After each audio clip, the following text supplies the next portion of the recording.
Selamat datang saya ucapkan kepada para peserta, para hadirin sekalian yang sudah datang di seminar daring COVID-19 101 tentang kesehatan jiwa bagi diri, pasangan, dan keluarga.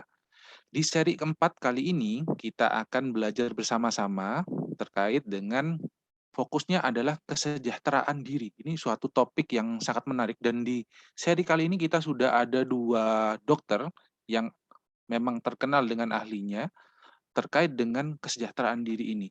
Ada Dokter Uku dan satu lagi Dokter Krishna. Sebelum kita memulai acara ini, izinkan saya untuk membacakan tata tertib dari acara. Yang pertama, diharapkan para peserta dapat menuliskan nama lengkap beserta daerah saat ini tinggal. Yang kedua, audio diharapkan juga selalu dalam keadaan mute. Yang ketiga, video diharapkan dapat dinyalakan.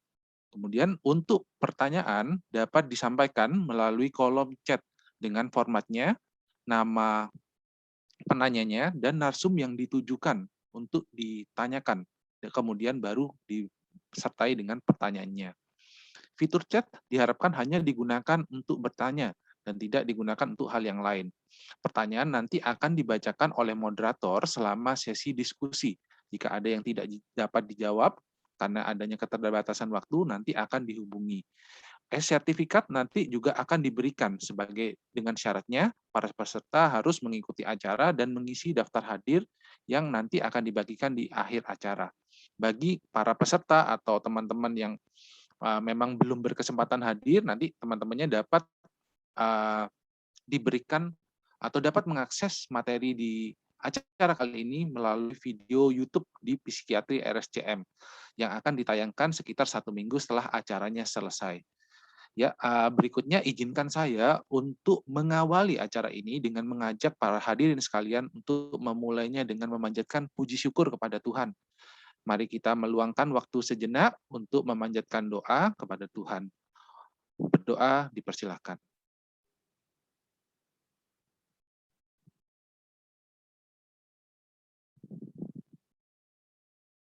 Berdoa selesai. Baik, untuk membuka acara ini, sebelumnya mari kita dengarkan sepatah dua kata sambutan dari Dr. Hervita. Kepada Dr. Hervita, waktu dan layar saya persilahkan. Terima kasih banyak Dr. Ivan, terima kasih banyak Dr. Krishna, Dr. Uku. Assalamualaikum warahmatullahi wabarakatuh. Selamat pagi, salam sejahtera untuk kita semuanya. Saya melihat ada nama-nama guru saya, Dr. Hatati, teman-teman juga yang lainnya, juga kemudian teman-teman seperjuangan di Departemen Psikiatri maupun di Fakultas Kedokteran UI.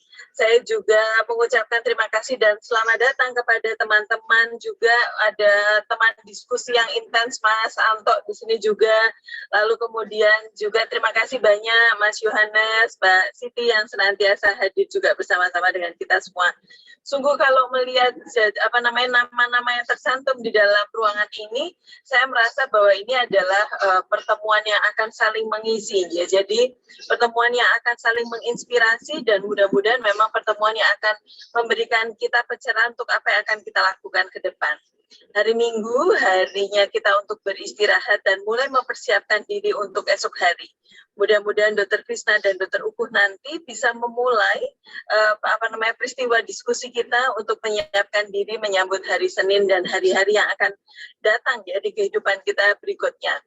Beberapa waktu saya tuh sering sekali mendengar bahwa kalau mau mencintai orang lain, cintai mereka seperti mencintai diri sendiri. Lama saya mencoba mengunyah ungkapan itu. Gimana caranya sih? Bukannya harusnya mengasihi orang lain lebih dibandingkan diri saya sendiri gitu.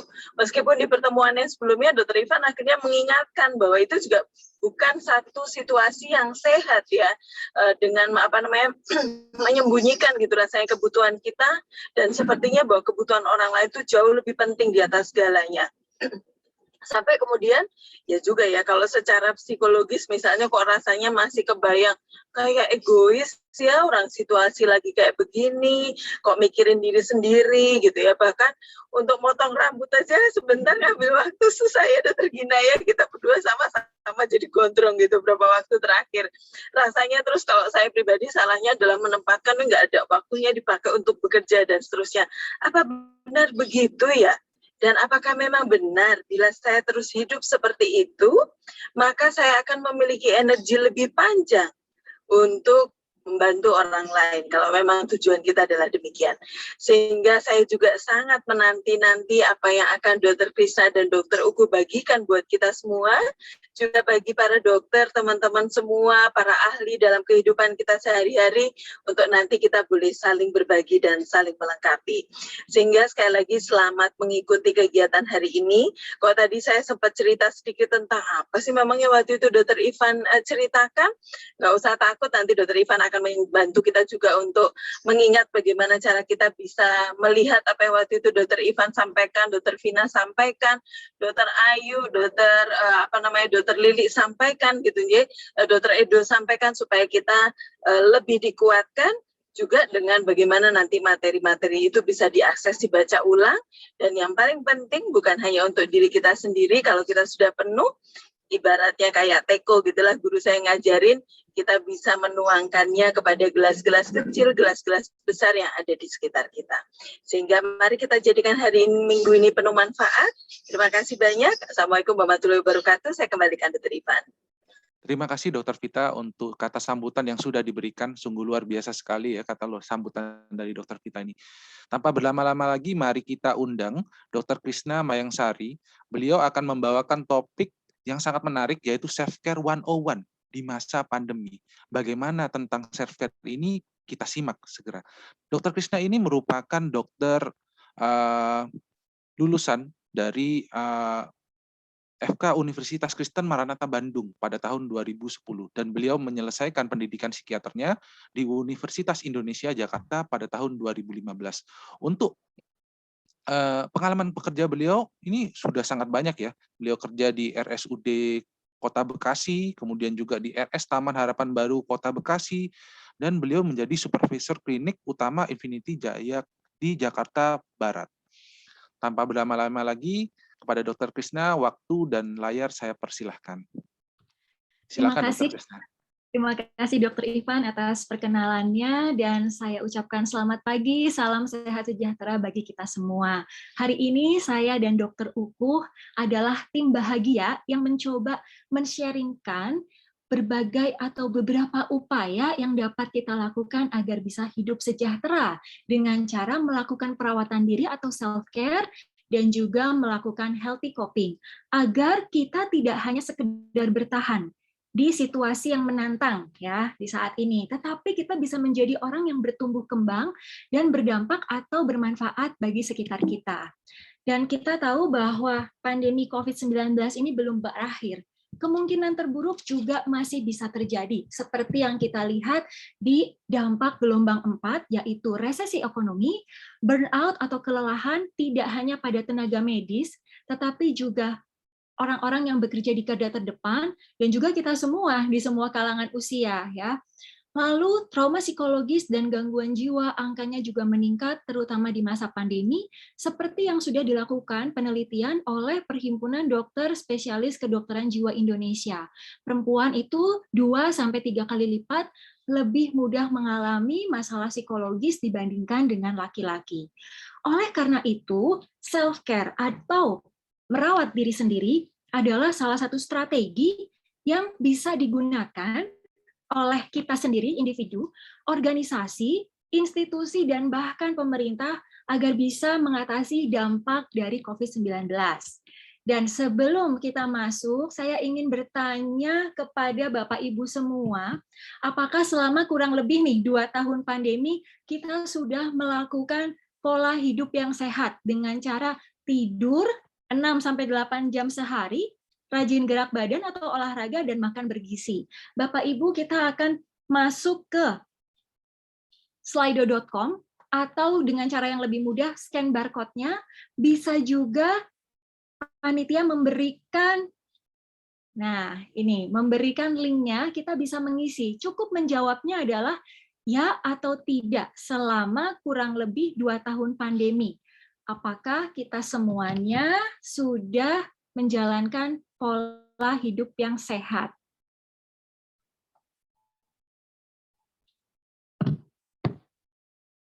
Boleh di-scan barcode-nya ya. Nah, kita lihat di sini. Saya kasih kesempatan, ini baru 5 orang yang join. Partisipan kita tadi ada 53 ya. Silahkan scan barcode, langsung masuk ke untuk lebih mudah, atau klik link yang sudah diberikan oleh panitia. Wah, angkanya susul-menyusul nih antara ya dan tidak.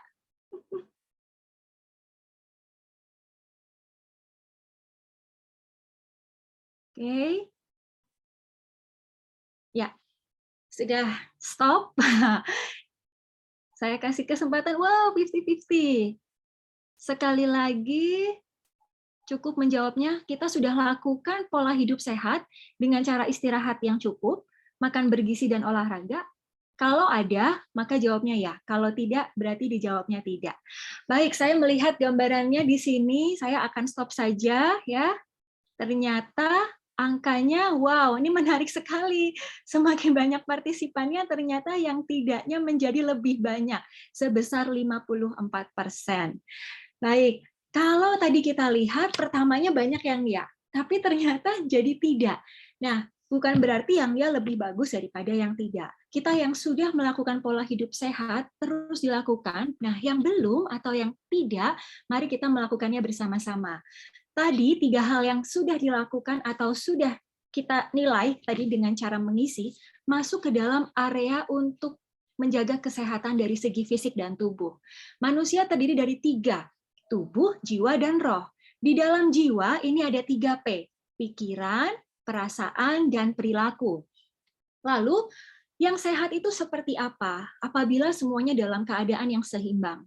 WHO sendiri sudah punya definisi yang paripurna dan holistik, bahwa kesehatan tidak hanya sekedar bebas dari sakit atau cacat belaka, melainkan kondisi sejahtera dari seseorang, baik secara fisik, mental, emosional, dan sosial, sehingga individu tersebut dapat mengatasi stres dengan baik, hidup produktif, dan berdampak atau berkontribusi bagi komunitasnya. Saya mau mencoba menyampaikan materi self-care dengan menu yang sederhana, menu bahagia sejahtera, dengan menjawab 5W1H. Ya, jadi ini rumus yang bisa menjawab semuanya. Dan cara ini simpel sekali untuk menjawab satu bahasan. Ada yang tahu nggak kalau bulan kesadaran self-care itu jatuhnya 1 bulan, 24 Juni sampai 24 Juli. Ini sudah ditetapkan oleh WHO. Dan menjawab pertanyaan what and why, apa itu self-care dan mengapa penting, saya ambil satu merek kosmetik internasional dengan slogan yang saya suka sekali, karena Anda begitu berharga. Nah, inilah yang menjawab mengapa kita perlu melakukan self-care, karena diri kita ini sangat berharga. Kalau cari nih di Instagram, sosial media, hashtag self-care, sekarang angkanya sudah sekitar 50 juta post ya, kurang lebih. Artinya semakin banyak, terutama meningkat di masa pandemi. Namun bukan berarti sebelum pandemi orang-orang tidak melakukan self-care, tetapi di masa pandemi angkanya lebih tinggi. Baik laki-laki dan perempuan sudah atau juga merasa membutuhkan untuk merawat diri sendiri. Namun, aktivitas pada perempuan yang saya baca dari jurnal ini lebih banyak, dipengaruhi juga oleh usia dan juga latar belakang sosial ekonomi. Literally, self and care artinya adalah merawat diri sendiri, aktivitas yang dilakukan untuk menjaga keseimbangan di dalam hidup, baik dalam segi pekerjaan dan juga seluruh aspek kehidupan yang lain, termasuk dengan kehidupan keluarga, pertemanan, ya, termasuk rekreasi, ya. Jadi ini bukan suatu hal yang selfish, bukan atau tidak sama dengan yang namanya selfish. Tapi self-care adalah kebutuhan dasar yang esensial. Kita bisa melihat di sini, WHO juga sudah bilang bahwa artinya self-care itu kemampuan seorang individu, keluarga, komunitas, untuk mempromosikan kesehatan. Jadi dari segi promosinya ada, mencegah penyakit, preventifnya ada, menjaga kesehatan, termasuk beradaptasi apabila terjadi gangguan dengan atau tanpa dukungan dari penyedia layanan kesehatan. Dari piramida ini, self-care ada di lapisan yang paling bawah, artinya adalah kebutuhan dasar yang harus dipenuhi sebelum kita naik ke lapisan atas sampai dengan puncaknya. Kalau kita lihat dari kemandirian, tentu ini jauh lebih tinggi karena kita bisa mengusahakannya sendiri. Dan kalau kita lihat dari segi pembiayaan, ternyata self-care itu budgetnya low, nggak harus mahal, nggak harus untuk healing itu sampai menguras tabungan kita ya. Dan dari self-care ini ternyata banyak manfaatnya. Contohnya adalah kita memiliki gaya hidup yang sehat. Tadi tuh contohnya, tidur yang cukup, makan yang bergizi, dan olahraga. Lalu orang yang rajin melakukan self-care akan mampu mengelola stresnya dengan baik, sehingga orang tersebut juga bisa produktif dan memiliki kualitas hidup yang baik. Termasuk apabila mengalami gejala atau gangguan, orang yang mengerti mengenai self-care, dia akan tahu kapan saya perlu bantuan dari orang lain atau dari profesional. Dan ternyata 6 dari 10 orang masih belum melakukan self-care karena ada hambatan, yaitu pengetahuan atau awareness, kesadaran akan pentingnya kesehatan. Menjawab 2W ya, yang selanjutnya. Untuk siapa dan kapan kita melakukannya? Saya pakai analogi masker oksigen di pesawat. Begitu ada kondisi turbulensi yang mengharuskan kita pasang oksigen, pasti awak kabin akan bilang, dan kita juga sudah tahu rules-nya, masker oksigen diberikan untuk diri kita sendiri, supaya kita bisa bernafas, supaya kita kuat, dan mampu menolong orang atau sesama dan makhluk hidup di sekitar kita. Tadi Dr. Vita sudah sampaikan di depan, seperti analogi teko ini, harus terisi penuh agar kita bisa memberikan teh atau kopi di dalam cangkir kepada beberapa orang di sekitar kita. Maka ini ditujukan, anggap aktivitas self-care itu untuk diri kita, dan kalau kita sudah penuh, maka kita juga bisa berkarya atau bisa berkontribusi bagi sekeliling kita. Dan di sini yang penting adalah kalau kita melakukannya dengan senang hati, tidak dengan terpaksa atau sebagai beban. Maka tadi dibilang di awal, untuk budgetnya sendiri loh, tidak menjadi beban ya, harus dilakukan dengan senang hati. Dan momennya atau kapan, ini sangat individual, karena setiap orang bisa saja berbeda. Ada yang menjadikan momen self-care itu dia harus istirahat dulu, atau take some time, take a break. Tapi ada juga orang yang melakukan momen self-care-nya itu dengan cara dia aktif atau produktif. Intinya adalah kegiatan ini ditujukan untuk memulihkan kondisi kita dan juga memberikan kita energi supaya tadi kita bisa melakukannya baik untuk diri sendiri dan orang lain. Menjawab pertanyaan W yang terakhir, di mana saja areanya? Saya mencoba membuat lebih spesifik, saya bagi jadi 6.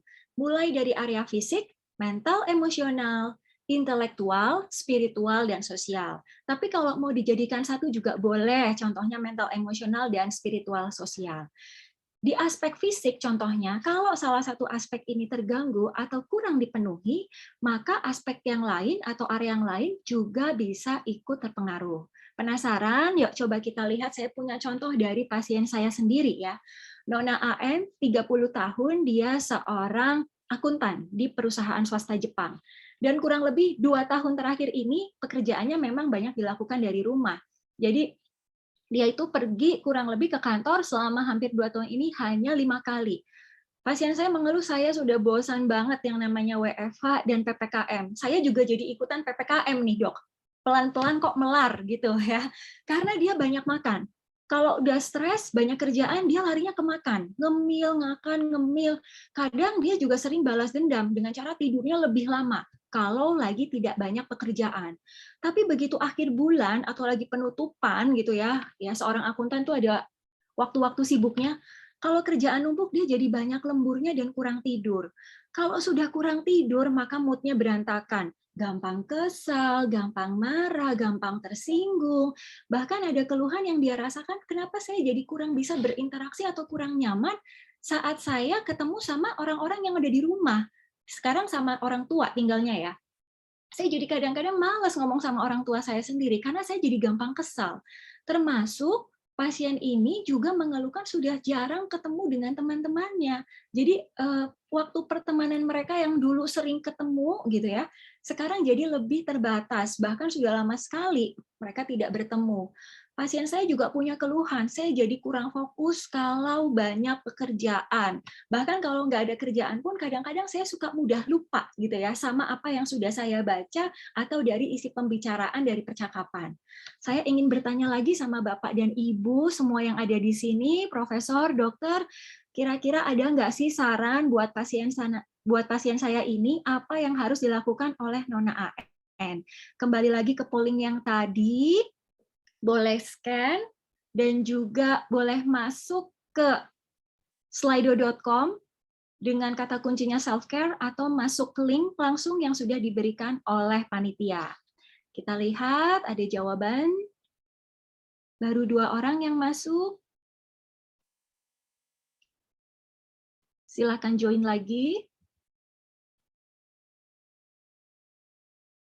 Ada yang minta tolong orang lain mengerjakan tugas, ya ada 3 pilihan. Apakah pasien saya udah berhenti aja kerjanya karena terlalu banyak pekerjaan? Atau yang kedua, minta tolong deh orang di rumah untuk input datanya. Atau yang ketiga, coba untuk atur kegiatan hariannya dulu, atur waktu istirahatnya, dan buat prioritas dalam pekerjaan. Silahkan.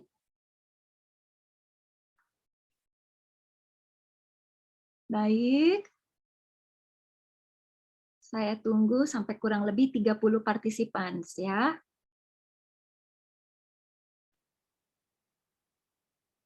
Ya. Oke, stop.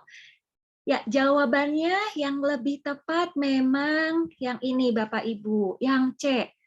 Membuat prioritas, mengatur waktu dan kegiatan. Sudah 88% dari semua partisipan menjawabnya benar.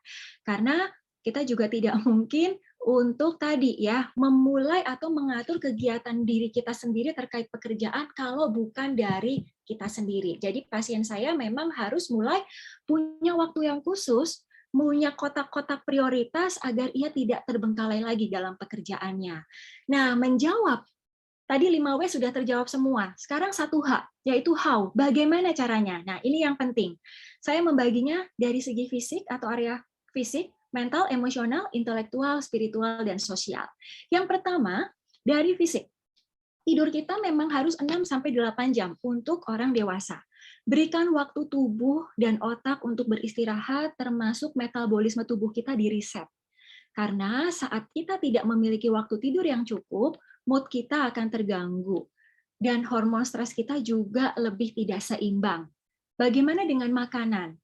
Usahakan kita lebih punya tadi ya, 4 sehat 5 sempurna untuk makanan dan minuman ini. Sudah tidak lagi makan junk food, fast food, apalagi gula. Itu memang enak ya, cake atau minuman yang bergula, kopi dan sebagainya. Tapi silakan diatur. Mengapa? Karena ada penelitian yang membandingkan 2 kelompok penelitian. Satu adalah kelompok orang yang punya berat badan ideal. Tapi satu kelompok yang lain adalah mereka orang-orang yang kelebihan berat badan, overweight, bahkan sampai mengalami obesitas. Ternyata hasil penelitiannya, ini berita bagusnya adalah, untuk yang memiliki berat badan ideal, mereka lebih cenderung memiliki kehidupan yang sehat. Tetapi untuk kelompok B, yaitu orang dengan overweight ataupun obesitas, lebih rentan mengalami gangguan mood. Dalam hal ini adalah depresi yang terkait dengan sistem imun dan metabolik. Dikenalnya dengan depresi metabolik. Oleh karena itu, perhatikan apa yang kita makan dan kita minum. Minum atau hidrasi minimal adalah 8 gelas sehari agar kebutuhan cairan tubuh kita juga terpenuhi. Olahraga rutin seperti apa? Siapkan waktu. Setidaknya 30 menit setiap hari, baik kita mungkin yoga di rumah, jogging, atau melakukan exercise. Kalau nggak bisa setiap hari bagaimana? Buat waktu atau schedule paling tidak 2-3 kali sehari. Ada alasan lagi, saya nggak bisa 2-3 kali sehari. Kapan liburnya? Weekend aja liburnya. Ya sudah, gunakan waktu weekend kita untuk mulai bergerak dan berolahraga. Semakin kita aktif ya, maka tadi hormon stres kita pun juga akan lebih terkontrol. Keseimbangan hormon maupun kimia otak kita juga lebih terjaga. Masuk ke area yang kedua, untuk pasien saya dan juga kita semua yang ada di sini. Bagaimana caranya menjaga kesehatan mental? Memang kita semua harus punya rutinitas, jadwal harian, jangan karena banyak WFH-nya atau jadi PPKM kita bangunnya jadi sembarangan, semakin siang gitu ya. Dan sekali jam tidur atau jam biologis kita berubah, itu akan mengganggu aktivitas yang lain.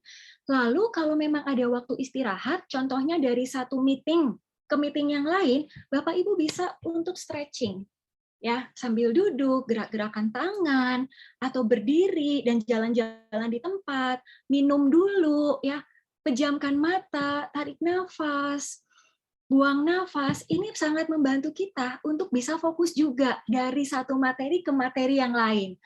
Kalau Bapak dan Ibu juga punya waktu luang dan Bapak Ibu bingung nih mau ngapain, bisa kerjakan kegiatan. Baik itu kegiatan yang memang harus dikerjakan atau kewajiban, termasuk hal-hal lain, aktivitas yang menyenangkan, termasuk hobi kita, terutama yang merangsang kreativitas.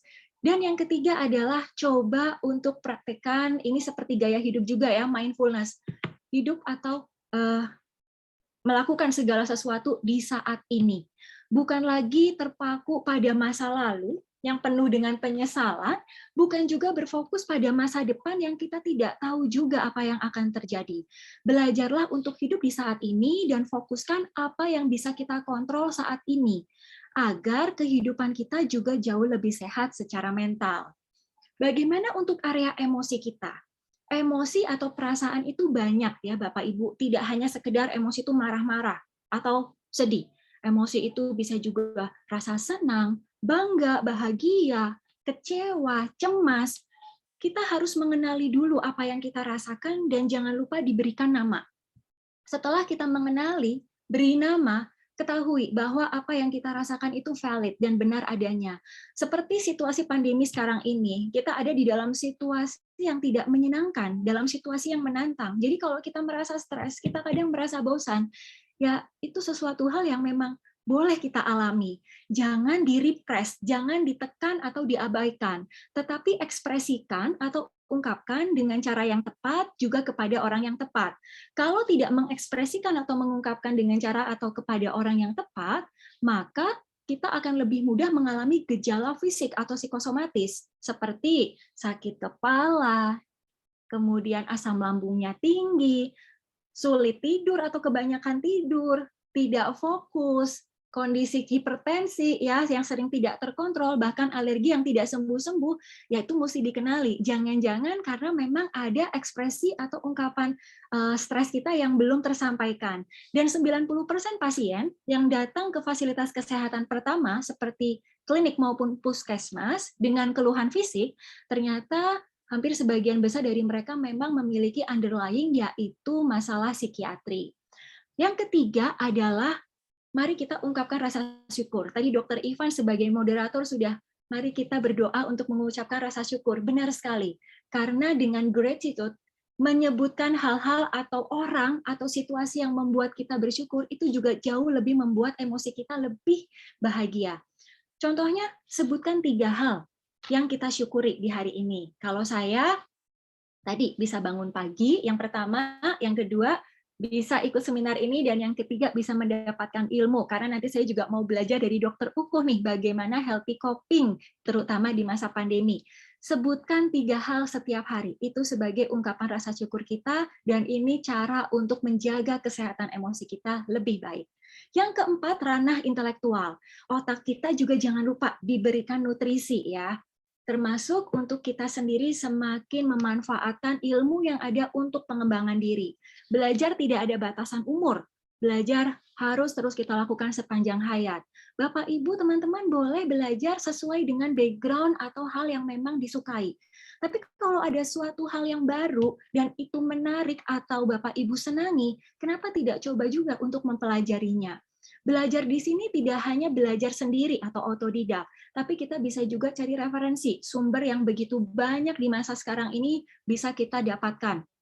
Termasuk dari orang lain, belajar kelompok contohnya ya, dengan teman-teman satu satu gengnya itu belajar kelompok, lebih bagus di situ. Termasuk hari ini, saya dan beberapa dokter yang sudah memberikan presentasinya selama seri sampai keempat, bahkan nanti di minggu depan sampai seri kelima, kami adalah kelompok belajar nih yang diprakarsai oleh pembimbing akademik kami, yaitu Dr. Hervita. Di sini adalah kelompok belajar untuk memenuhi kebutuhan atau kebutuhan akan area intelektual. Dan juga kita bisa belajar dari orang lain, tokoh yang kita segani, baik itu tokoh agama, tokoh masyarakat, influencer dengan karya positifnya, dan juga kalau kita ada dalam terapi, maka kita juga bisa sharing atau bisa belajar dengan terapis kita. Kebutuhan di area yang kelima yaitu area spiritual. Di sini berbicara mengenai hubungan kita dengan Sang Pencipta, dengan Tuhan. Tapi bicara spiritual itu tidak hanya satu garis saja vertikal, yaitu ibadah atau ritual kita. Ada garis horizontal juga, yaitu apa yang sudah kita lakukan kepada sesama kita. Tadi Dr. Vita sampaikan juga tuh di awal bahwa apa yang sudah saya sampaikan kepada sesama, lebih mementingkan sesama kita atau bagaimana? Ya, ternyata di sini kebutuhan atau di area spiritual ini harus seimbang juga dari segi vertikal maupun dari segi horizontalnya. Pelayanan bisa dari apa? Dari pekerjaan yang kita lakukan. Kemudian dari organisasi atau dari apapun aktivitas yang kita kerjakan. Kalau Bapak Ibu juga tergabung di dalam organisasi, ya, di dalam kepengurusan di sekitar rumah, kita menjadi volunteer atau tenaga sukarelawan, ini adalah juga bentuk pelayanan kita kepada sesama yang terkait juga dengan menjaga kesehatan di area sosial. Kita makhluk yang individu, ya, dan juga sifat kita masih makhluk sosial. Artinya kita masih perlu orang lain dan kita perlu terhubung dengan orang di sekitar kita, baik secara langsung maupun tidak langsung. Saat ini memang belum bisa secara langsung, ya, untuk sebagian besar atau untuk beberapa orang. Namun kita bisa memanfaatkan teknologi yang ada dengan tetap menghubungi mereka, menanyakan kabarnya, terutama kalau ada keluarga atau teman-teman yang memang memiliki kondisi komorbiditas. Terakhir dari ranah sosial adalah adanya bantuan.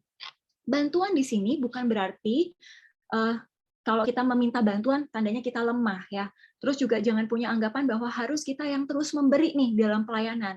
Kita juga perlu bantuan dari orang di sekitar kita, baik itu profesional maupun non-profesional.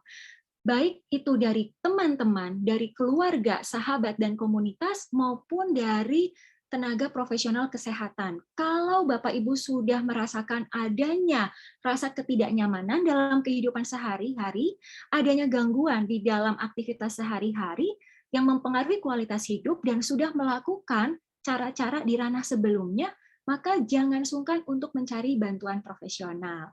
Nah, saya ingin sharing juga untuk self-care project saya, ya, yang sudah saya lakukan sebelum masa pandemi, karena saya sudah memulainya sejak 2018. Saat itu saya mendapatkan ilmu secara gratis. Saya diundang oleh salah satu mall di Jakarta karena kebetulan saya member dari mall itu, membuat lilin, ya, membuat lilin aromaterapi tapi dengan bentuk dan ada dekorasi. Saat itu saya katakan sama mama saya, kayaknya saya pengen deh buat seperti ini atau buat hal-hal yang, ya, yang cantik gitu. Dan mama saya cuma ngangguk-ngangguk aja, iya boleh gitu. Lalu saya mikir gitu, ya, berkreasi, dan akhirnya saya ketemu niche atau passion saya. Saya ingin menciptakan produk, membuat produk yang memang bisa dipakai untuk diri saya sendiri juga gitu, ya. Dan untuk menjaga tadi nih kesehatan tidak hanya secara tubuh tapi semuanya sebagai bentuk atau upaya saya dalam menjaga atau mempertahankan kesejahteraan diri saya. Saya buat namanya adalah Yasop, terinspirasi dari Yunani dan produk ini dibuat di Indonesia. Bahasa Yunani yaso atau yasas itu artinya adalah halo. Dan sop adalah sabun. Kenapa saya buat yasop? Karena kalau kita mandi, kita tuh perlu sabun. Sebagai dasar yang harus ada buat kita mandi ada sabun. Jadi sabun itu seperti yang menyapa. Halo, bilang halo ke kita. Maka saya kasih nama yasop. Dan awalnya saya cuma buat produk itu hanya sekedar untuk, ya, kesenangan saya. Lalu saya bisa berikan itu kepada teman-teman saya sampai akhirnya Mutiara, ya, salah satu staf di Poli Jiwa tempat saya bekerja, itu memberikan bantuan dengan menawarkan diri, mau nggak saya bantu untuk sesi fotonya. untuk fotografi produk. Saya bilang, oh dengan senang hati.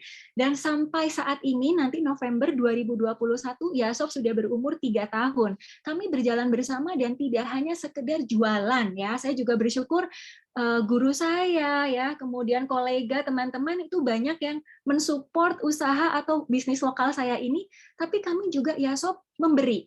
Kami melakukan donasi melalui program Yasop Berbagi, yang dimulai awalnya dari masa pandemi, karena pada saat itu susah sekali mencari hand sanitizer. Saya punya ide, saya memberikan hand sanitizer dan saya berikan kepada para frontliners yang bekerja di area tempat tinggal saya. Lalu memberikannya juga kepada para pekarya di rumah sakit tempat saya bekerja. Saya berikan juga kepada anak-anak yang tinggal di rumah susun di Jakarta. Kebetulan suami saya punya proyek masak, saya ikut bantu produk Yasop ini juga saya bagikan. Lalu yang terakhir dan ada kerjasama dengan PDSKJI adalah waktu itu Perhimpunan Dokter Spesialis Kedokteran Jiwa Indonesia melakukan suatu upaya untuk donasi membantu saudara-saudara kita yang terdampak bencana pada bulan Februari tahun 2021. Ini di bulan kasih saya. Saya kepikiran juga, saya mau buat produk, saya mau bikin hampers dan 40% dari total penjualannya saya mau berikan ya untuk membantu saudara-saudara yang terdampak. Selain juga saya memberikannya secara pribadi. Jadi di sini kembali lagi bukan besarnya nominal ya teman-teman, tetapi adalah apa yang kita kerjakan dan adakah kepuasan dalam diri kita termasuk hasil yang kita kerjakan ini bisa berdampak atau bisa membantu orang-orang di sekitar kita. Saya pun sudah melakukan modifikasi untuk kalender ini, saya ingin bagikan juga untuk Bapak Ibu bersama saya juga lakukan setiap hari di rumah, mulai dari hari Minggu, ya ini hari Minggu nih kita bisa mulai. Kalau punya lilin aromaterapi nanti dinyalakan di rumah. Seterusnya sampai Sabtu, kembali lagi ke Minggu. Kalau ada tanda tanya ini, maksudnya adalah silakan lakukan apa yang memang ingin dikerjakan. Contohnya, kalau hari Sabtu ini kan DIY, ya buat prakarya mungkin atau buat sesuatu yang baru, silakan pilih kegiatan apa yang ingin dikerjakan. Contohnya di hari Jumat, Fun Friday. Saya mau supaya hari Jumat saya lebih menyenangkan, udah lama nggak nonton film gitu. Silakan nonton film atau saya ingin pergi keluar jalan-jalan, boleh. Semuanya dikerjakan tadi untuk menjawab kebutuhan 5W dan 1H. Lalu saya juga ingin mengajak Bapak Ibu semuanya di sini mengerjakan self-care itu karena kita punya message, karena kita punya inti bahwa ini hal yang bukan sulit untuk kita kerjakan. Sebenarnya kita semua juga sudah banyak mengerjakannya dalam praktek kehidupan sehari-hari, tapi mungkin belum tahu, oh apa yang saya kerjakan tuh namanya adalah self-care. Yang pertama adalah kita mendengarkan, kita diam untuk meresponi apa yang tubuh kita katakan atau yang pikiran kita sedang sampaikan. Begitu kita mendengarkan dan meresponi, kalau memang ternyata kita harus sejenak dulu beristirahat, berhenti sejenak, tidak terus bekerja, lakukanlah itu agar diri kita pun punya ruang. Ya, setelah kita punya ruang, kita punya space, maka kalau itu bisa memulihkan kehidupan dari area emosi, termasuk 6 area yang lain, fisik, mental, emosional, intelektual, spiritual, dan sosial, maka kita kembali lagi akhirnya bisa terhubung dengan orang lain, termasuk terhubung dengan dunia sekitar kita yang nyata. Orang yang smart akan memiliki goal yang smart juga. Yang pertama adalah spesifik. Contohnya adalah kita ingin punya berat badan ideal tadi kan, karena kalau punya berat badan ideal lebih sehat, tidak rentan untuk mengalami gangguan mood. Maka caranya bagaimana? Ya harus bisa diukur. Kita timbang berat badan kita, berapa kilogram nih. Lalu kita lakukan usaha yang mampu dilaksanakan secara realistis. Berarti kalau untuk mendapatkan berat badan ideal, artinya saya harus menjaga pola makan saya yang baik. Kita harus punya waktu untuk berolahraga yang mampu laksana dan punya batasan waktu. Jadi ada timeline-nya, ada jangka waktunya. Mau berapa lama nih saya kerjakan. Begitu kita menerapkan SMART goal ini, maka kita akan memiliki tadi well-being, kehidupan sehat dan sejahtera seperti layaknya per ini. Pegas ini kalau diapain aja ya, diputer-puter, diremes semuanya ya, ditekan, ternyata dia akan kembali lagi ke bentuk semula. ini namanya adalah kapasitas untuk bounce back, resilient. Jadi orang yang resilient bukanlah orang yang tidak mengalami masalah, tetapi dia mempunyai masalah dan dia memiliki cara atau strategi yang sehat untuk mengatasi masalah tersebut dan keluar sebagai pemenang. Apabila kita sudah melakukan self-care ini secara rutin dan konsisten, maka kita akan bisa tahu bahwa begitu banyak manfaat dari self-care. Yang pertama, ketika kita mulai merawat diri kita, maka kita akan merasakan rasa yang nyaman. Dan tadi sudah dandan misalkan, kemudian sudah pakai parfum nih sebelum, atau sudah wangi gitu ya sebelum ikut seminar, rasanya kan nyaman, enak dilihatnya gitu ya. Dan saat kita merawat diri kita dengan baik, maka kita bisa attract atau menarik dan bisa berkumpul dengan orang-orang, dengan komunitas, dengan lingkungan yang baik juga. Dan semuanya memang harus dimulai dari siapa? Dari diri kita sendiri, dari saya, dan dari diri Bapak Ibu semuanya. Saya ucapkan salam sehat, sejahtera, dan selalu self-care. Terima kasih, saya kembalikan lagi kepada moderator Dr. Ivan. Ya, terima kasih banyak Dr. Krishna atas paparannya. Dari sini saya sungguh belajar nih Dr. Krishna terkait dengan self-care. Baru tahu nih kalau bahwa self-care ini ternyata suatu kebutuhan yang dasar ya, yang esensial supaya kita itu dapat hidup dengan sejahtera. Dan dari sini saya juga mulai belajar bahwa oh ternyata ngelakuin self-care itu nggak harus buang-buang duit banyak atau punya duit banyak ya. Ternyata kita bisa melakukannya dengan cara-cara yang simple gitu ya. Kayak tadi buat lilin, bersyukur, dan komponen self-care itu kayaknya nggak cuma emosionalnya yang dipenuhin, tapi juga harus menjaga kesehatan fisik ya.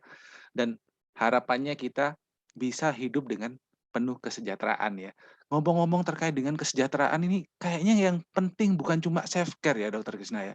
Di sini kayaknya yang juga penting adalah bagaimana sih kita punya coping yang sehat.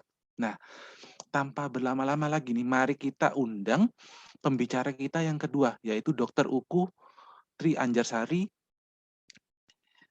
untuk mempresentasikan materinya. Dr. Uku ini adalah dokter lulusan dari FK Universitas Muhammadiyah Yogyakarta dari tahun 2008 lulusnya. Dan sekarang beliau ini sedang menempuh pendidikan PPDS Psikiatri di FKUI RSCM dan sudah tahap akhir. Tentu ilmunya udah sangat banyak ya Dokter Uku dan pengalamannya juga udah nggak diragukan lagi. Kepada Dokter Uku, waktu dan layar saya persilahkan Dok.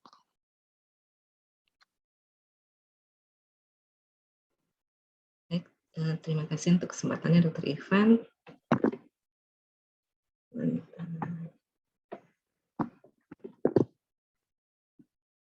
Assalamualaikum warahmatullahi wabarakatuh. Sebelumnya saya sapa dulu, selamat siang Prof, Dokter, teman sejawat, Bapak dan Ibu yang hari ini mengikuti sesi webinar hari ini ya. Semoga saya bisa sedikit berbagi nih, kurang lebih ya, sama dengan seperti Dr. Krisna sebelumnya yang sekiranya akan bermanfaat untuk kita ataupun juga orang-orang di sekitar kita. Topik yang akan saya bawakan adalah tentang healthy coping di masa pandemi. Sebelumnya saya akan mulai dulu nih dari pengertian coping. Jadi apa itu coping? Coping itu adalah pikiran dan perilaku yang muncul ketika sedang ada tekanan nih, baik itu dari dalam diri ataupun dari luar diri kita. Dan tindakan ini kita sadari secara utuh. Nah, berbeda dengan mekanisme pertahanan. Ini merupakan suatu respon adaptasi bawah sadar atau yang tidak kita sadari. Nah, kedua hal ini, baik coping ataupun mekanisme pertahanan ini memiliki tujuan yang sama, yaitu sebagai upaya kita untuk mengurangi atau mentolerasi tekanan yang datang sehari-harinya, baik itu yang bentuknya mulai dari ringan, sedang, hingga berat sekalipun. Jadi ketika kita sedang menghadapi tekanan ataupun stres, cara kita menghadapinya itu yang disebut dengan gaya coping. Nah, dikatakan kalau gaya kita ketika sedang menghadapi stres ini cenderungnya sebenarnya akan relatif stabil, konsisten dari waktu ke waktu dan juga di berbagai situasi. Nah, nanti akan kita bahas lebih lengkap di belakang. Secara umum, coping itu dibagi menjadi dua. Jadi ada coping reaktif, yaitu reaksi kita persis setelah adanya tekanan atau stresor, dan yang kedua adalah coping proaktif. Kalau ini lebih yang memiliki tujuan atau menetralisir tekanan di masa depan, seperti antisipasi kita. Jadi macam kayak apa nih yang bisa saya lakukan kalau nanti terjadi tekanan yang sama di masa depan. Dikatakan kalau seseorang yang cenderung menggunakan gaya coping yang reaktif itu biasanya bisa beradaptasi dengan lebih baik di lingkungan yang bervariasi atau tidak terprediksi. Sedangkan untuk yang gayanya proaktif, kelebihannya dalam lingkungan yang stabil, karena memang sifatnya yang lebih rutin, kaku, dan memang jadinya kurang reaktif ya terhadap tekanan. Jadi tampak di sini kalau ternyata masing-masing gaya coping ini memiliki kelebihan dan kekurangan. Nah, bagaimana aplikasi yang sehat? Ini juga nanti akan kita bahas di belakang. Kemudian masih dalam mengenal tentang coping. Secara umum, coping itu dikategorikan dalam 4 kategori utama. Yang pertama, coping yang fokusnya pada masalah. Jadi kalau di sini kita secara sadar berupaya untuk mengatasi masalah yang menyebabkan adanya tekanan ataupun stresor untuk kita. Contoh gaya yang ini misalnya misalnya kalau kita sedang menghadapi ujian atau misalkan tugas di tempat kerja gitu ya, kadang kita mungkin melihat ada orang yang bisa mengerjakan dalam waktu cepat gitu. 1 hari aja bisa, ternyata kemudian besoknya tampil dengan bagus gitu. Kok kita nggak bisa ya? Kok dia bisa gitu loh. Nah, kalau kita kemudian fokus ke inti masalahnya gitu, kita lihat kembali ke belakang bahwa jangan-jangan memang cara belajar kita yang nggak sama gitu. Jadi kita lihat nih kita bisanya apa gitu, kemampuan kita apa, kemudian kita aktif mengubah cara belajar kita gitu. Mungkin kita memang bisanya dengan pelan-pelan mempersiapkan dari jauh hari, sedikit-sedikit, dicicil, kemudian sesuai dengan kemampuan kita juga gitu loh. Dan kalau misalnya itu kemudian kita coba dan kita aplikasi dan ternyata hasilnya oh kurang lebih sama ya. Nah, ini yang dimaksud dengan fokus pada masalah yang sedang kita hadapi saat itu. Kedua, coping yang fokusnya pada emosi. Nah, kalau gaya coping ini lebih ke tujuannya untuk mengurangi emosi negatif yang muncul terkait dengan masalah yang sedang ada gitu. Misalnya, kalau misalnya kita mau berangkat kerja atau ke sekolah atau ke tempat kuliah gitu ya, dari awal kita udah tahu nih bahwa kita akan melewati jalanan yang padat merayap. Karena sekarang kan PPKM sudah mulai longgar ya, jadi kan kemacetan udah mulai ada di mana-mana. Dari awal kita udah tahu nih bahwa macet. Tapi kadang kenyataannya kalau udah di jalanan mulai bosen, lama, terus kok pemandangannya itu-itu aja ya, kayak nggak gerak sama sekali gitu. Lihat map, kok tetap merah panjang. Nah, di sini sebenarnya kadang mulai muncul nih, aduh kesel, capek, tambah lagi kadang buat yang naik mobil ngeliat motor kanan kiri nyalip, kok kayaknya lancar gitu. Sedangkan kalau yang naik motor balikan yang lihat ke mobil, enak banget adem di dalam situ gitu. Hasilnya sebenarnya kan sama ya, sama-sama rasanya kesel, sama-sama iri gitu. Tapi kalau kemudian kita coba untuk balik lagi, coba rangkai ulang lagi gitu pikiran kita. Kan kita memang dari awal tahu gitu kalau misalkan memang akan macet. Dari awal juga udah tahu jalanannya emang rame gitu. Semua juga sama, kanan kiri juga macet gitu. Atau berupaya secara aktif cari hal-hal lucu di sekitar gitu untuk meredakan emosi negatif yang ada kayak dengerin musik atau kayak ngelihat itu ada pejalan kaki, dia memang lebih kepanasan dari kita, mungkin akan lebih lama lagi capek sampainya gitu. Itu yang namanya coping fokusnya pada emosi. Kemudian kalau yang ketiga, coping yang berfokus pada makna. Ini dilakukan ketika kita menggunakan kemampuan berpikir kita secara aktif untuk memperoleh dan mengelola makna situasi yang sedang kita hadapi. Misalnya nih, kadang kan kita kalau menerima kabar atau berita yang nggak sesuai ekspektasi kita gitu, rasanya apa? Kecewa, kesal, marah. Mungkin ganti menyalahkan diri sendiri gitu, kemudian pindah menyalahkan orang lain, atau pindah, oh itu kayaknya salah situasinya deh, kayaknya waktu itu karena bla bla bla bla, panjang mulai. Wajarkah gitu? Awalnya sebenarnya wajar ya, karena kan itu proses ya, proses penerimaan kita. Namun apakah menyelesaikan masalah? Enggak. Kalau misalkan pada seseorang atau individu yang secara aktif mengelola, coba mengelola situasi ini, lihat lagi nih, apa makna kejadian ini, apa yang bisa dipetik, apa yang bisa dilakukan, apa yang kemudian bisa dipelajari. Ini berarti individu ini sedang melakukan coping yang namanya fokus pada makna. Itu. Kemudian yang terakhir keempat ada coping sosial atau mencari dukungan. Ini ketika seorang individu ini mencoba mengurangi tekanan atau stres dengan mencari dukungan apapun dan bentuknya dari sekitar mereka. Kemudian kalau ditanyakan dari keempat coping ini mana yang terbaik? Jawabannya tidak ada. Jadi semua coping ini masing-masing itu dapat berguna dalam situasi tertentu sesuai dengan kebutuhan apa yang sedang dihadapi, tekanan apa, dan pilihan yang menurut kita bisa bantu kita gitu menjadi lebih nyaman. Kalau kita bicara coping yang sehat versus tidak sehat, coping itu disebut sehat kalau perilaku yang kita gunakan itu sifatnya produktif dan positif ketika sedang menemui pengalaman yang negatif. Jadi coping ini akan membantu kita mengelola emosi kita terkait dengan masa-masa sulit nih. Bagaimana caranya nanti itu justru meningkatkan kemampuan kita tumbuh sebagai manusia yang bisa beradaptasi dengan lebih baik ke depannya. Bagaimana dengan coping yang tidak sehat? Coping ini juga sebenarnya merupakan satu cara untuk mengatasi emosi yang negatif. Namun seringnya ini hanya pada saat itu saja, instan, dan biasanya justru malah ke depannya dapat menimbulkan masalah lebih lanjut. Jadi alih-alih memberikan cara yang produktif untuk menangani situasi, keterampilan coping yang tidak sehat ini malah cenderungnya dapat memperburuk masalah.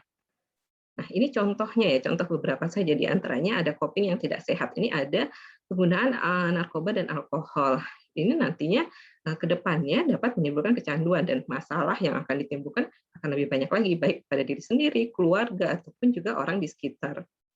Kemudian makan yang berlebihan atau tidur yang berlebihan atau malah terlalu kurang.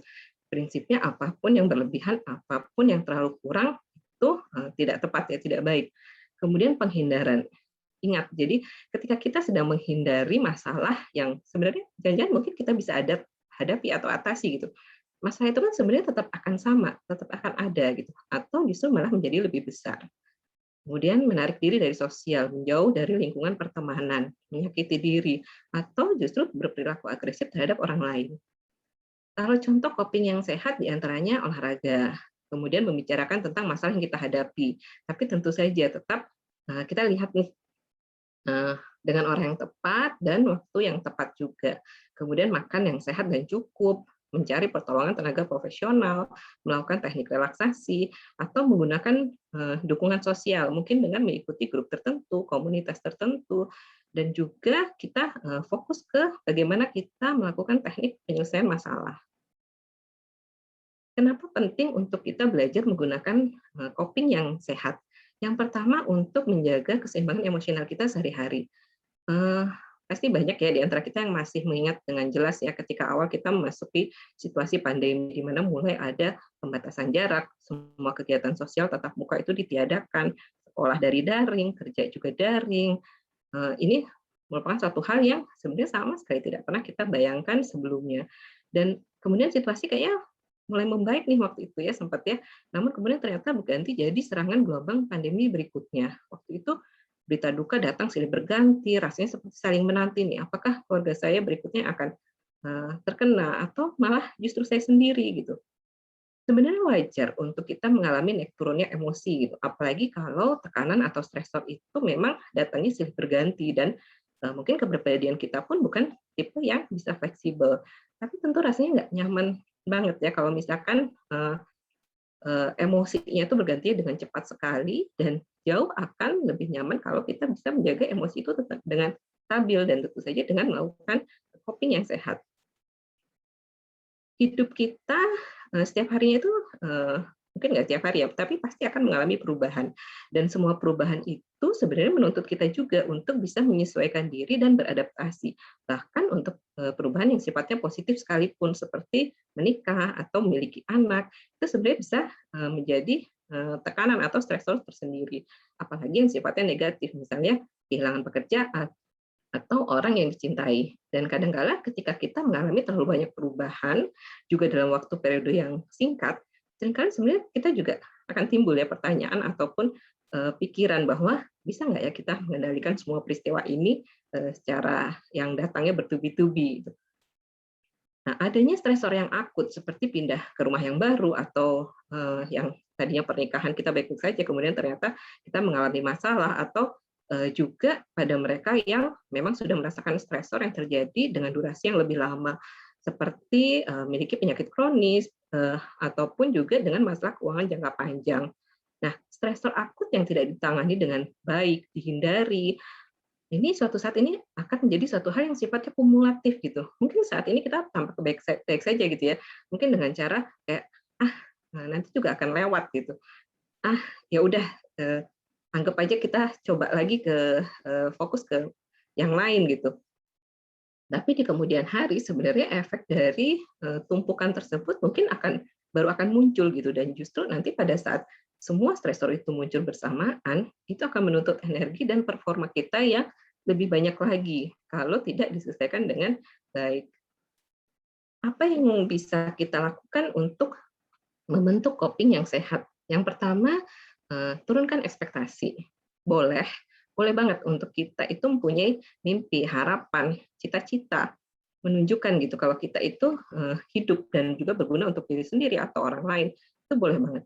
Namun kalau misalkan ternyata kemudian apa yang kita harapin, kok kayaknya nggak pernah kesampaian ya, kok hasilnya selalu lebih rendah, atau ini terjadinya berulang-ulang gitu. Mungkin kita yang perlu berkaca, melakukan refleksi diri gitu. Apa yang sebenarnya terjadi? Apa memang kita yang belum usaha maksimal, atau memang justru ekspektasi kita yang terlalu tinggi gitu. Apalagi kalau misalnya kita sudah bertanya pada orang-orang di sekitar kita gitu, minta pendapat. Jadi apapun yang kita lakukan ternyata emang jadi nggak bisa capek gitu, nggak bisa mencapainya gitu. Nah saat itu mungkin kita perlu berdamai dengan diri kita sendiri gitu, dengan ekspektasi kita. Coba turunkan sedikit. Kalau misalkan masih belum sesuai juga, turunkan lagi sedikit. Nggak apa-apa gitu. Nanti saat kita ternyata udah bisa capai ekspektasi yang baru kita coba naikkan lagi. Kemudian yang kedua, minta bantuan dengan orang lain. Kapanpun, pada siapapun juga gitu yang kita percaya gitu, bisa orang terdekat kita, keluarga kita, atau ada teman jauh yang tiba-tiba datang nih nanyain kabar gitu. Nggak apa-apa, katakan apa yang sedang terjadi. Misalnya kita lagi cemas dengan situasi COVID, khawatir dengan keluarga kita yang jauh, nggak ngerti gitu, atau dengan masalah pendidikan, cerita. Nah, kalau misalkan ternyata nih responnya kok nggak sesuai dengan harapan kita ya, kayak dia nggak dengerin, nggak ngasih solusi juga, pindah, cari orang lain.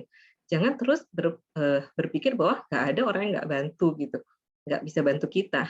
Pindah, aktif. Atau kalau misalnya memang tidak bisa juga, cari tenaga profesional.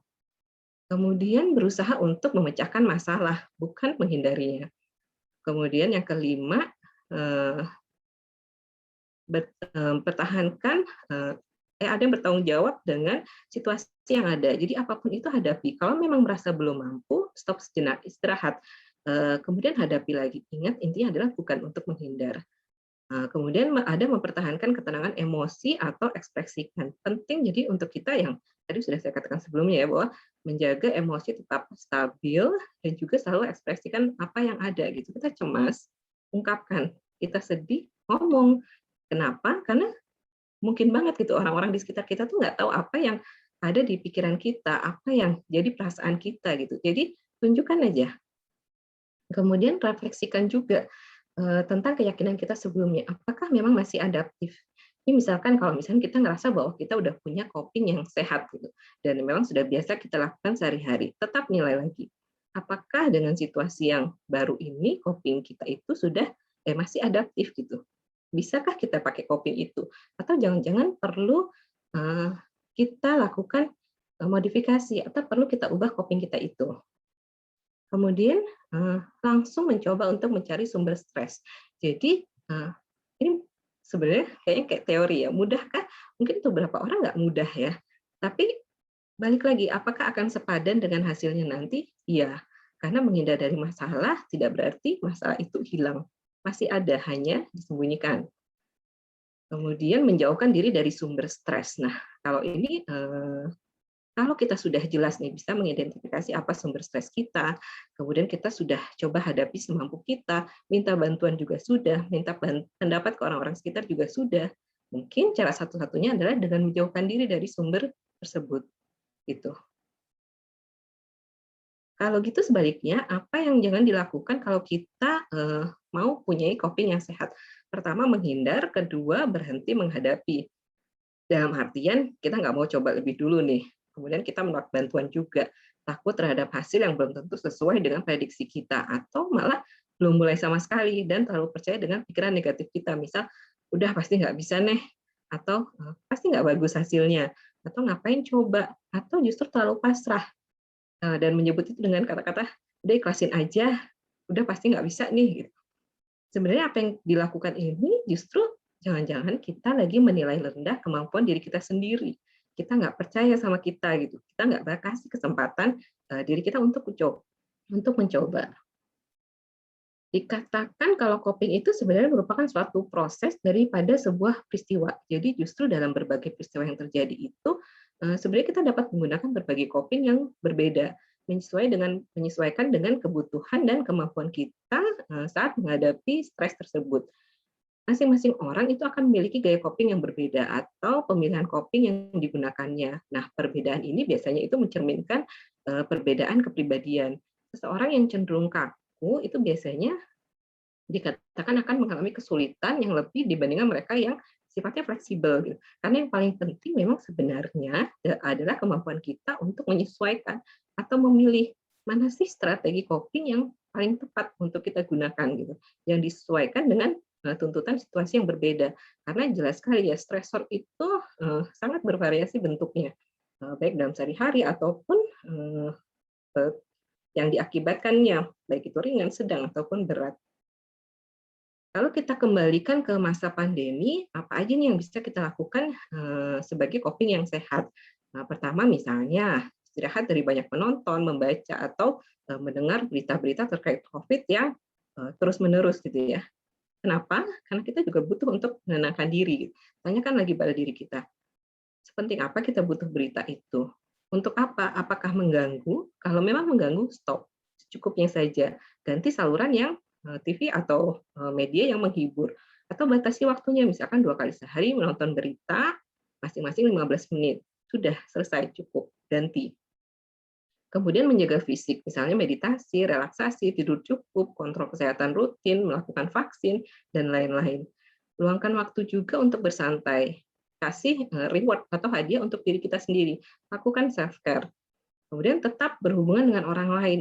Sekarang kan media banyak yang bisa kita gunakan ya, ada lewat WA, telepon, video call, Zoom, dan sebenarnya masih banyak lagi.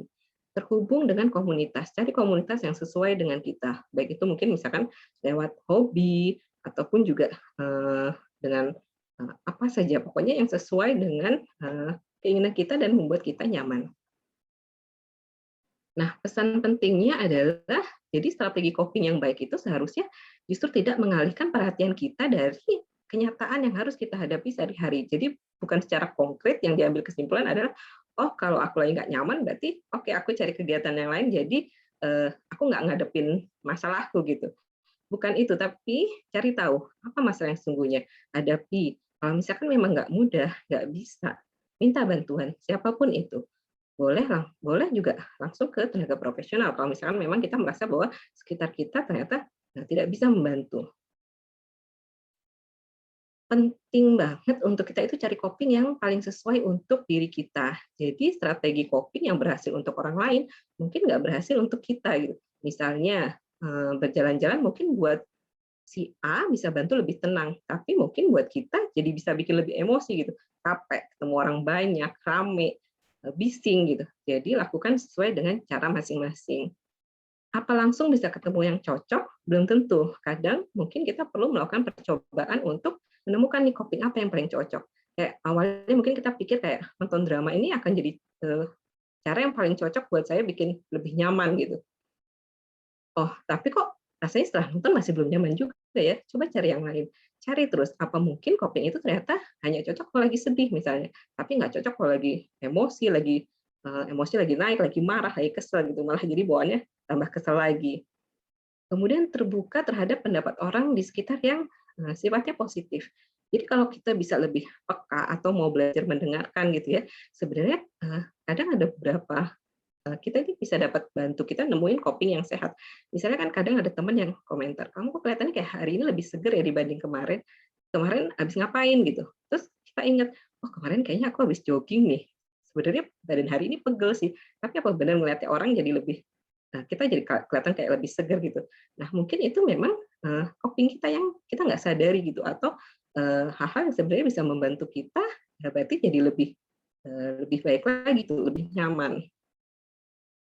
Nah, karena coping adalah sebuah keterampilan, maka selalu sediakan ruang untuk perbaikan. Kembali lagi, bersifat fleksibel ini akan lebih membantu kita dalam menghadapi stresor yang sifatnya tidak pasti. Dan keterampilan ini akan menjadi sebuah kebiasaan yang baik kalau rajin dilatih atau dilakukan. Take home message untuk hari ini adalah pertama, pilih coping yang sesuai dan terbaik untuk diri kita masing-masing, baik itu kemampuan, kepribadian, kebutuhan, apapun itu. Sesuaikan dengan diri sendiri, percayalah dengan kemampuan diri kita sendiri, beri kesempatan diri kita untuk mencoba dan mencari apa sih yang coping yang baik. Dan kemudian yang terakhir adalah jangan lupa minta pertolongan ketika kita merasa situasi itu tidak terkendali. Kemudian terakhir, ini sebuah quote mungkin untuk kembali mengingatkan dan merangkum tentang materi hari ini. Jadi kedamaian itu bukan berarti tidak ada konflik dalam hidup kita, tapi bagaimana kita mampu untuk mengatasinya, bagaimana kita mampu membuat itu menjadikan diri kita menjadi lebih baik lagi ke depannya. Demikian penyampaian materi dari saya. Waktu dan kesempatan saya kembalikan ke Dr. Ivan. Iya, terima kasih saya sampaikan kepada Dr. Ukuh atas materi dan presentasinya yang luar biasa. Dan tadi benar banget ya apa yang disampaikan sama Dr. Ukuh, bahwa hidup itu nggak mungkin nggak ada masalah, nggak mungkin nggak ada stres gitu. Tapi gimana yang cara kita ngehandle stresnya itu loh yang paling penting ya. Dan dari sini kita belajar loh bahwa cara menghandle stres itu kadang ada yang baik, ada yang kurang baik juga nih. Dan yang perlu kita latih adalah cara mengatasi stres yang baik. Nah, untuk acara selanjutnya mari kita undang kepada Dr. Ukuh dan Dr. Krishna untuk bersama-sama kita diskusi nih. Sudah ada beberapa pertanyaan yang disampaikan oleh para peserta. Yang pertama, saya izin untuk menyampaikan pertanyaan kepada Dr. Krishna nih, Dr. Krishna. Ini ada suatu pertanyaan yang cukup menarik nih, Dok. Ini dari Efram Dio, Dok.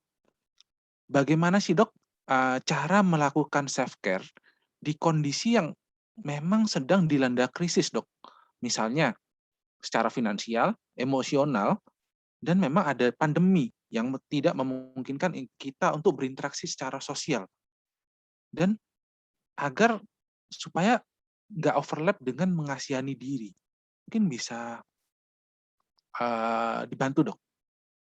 Ya, terima kasih pertanyaannya Bapak Efram Dio. Jadi self-care itu memang bukan mengasihani diri sendiri ya, bukan seperti itu. Tapi self-care merawat diri adalah kita lebih sabar dan lebih baik gitu, berbuat baik, bersikap lebih baik kepada diri kita sendiri. Nah, saat kita sedang dilanda kondisi krisis, sesuatu yang tidak diprediksikan sebelumnya seperti pandemi ini, memang benar sekali apa yang sedang dirasakan oleh Bapak dan kita semua itu menjadikan kita tadi seperti kayaknya saya lagi nggak mampu berbuat apapun gitu kan ya. Nah, kalau kemarin Dokter Lili sudah menyampaikan mengenai proses atau step-step di dalam proses kedukaan or grieving ya atau losis, bahwa pertama itu ada proses yang namanya menyangkal dulu, kemudian marah, kemudian tawar-menawar, sampai depresi, dan menerima pada akhirnya acceptance ya.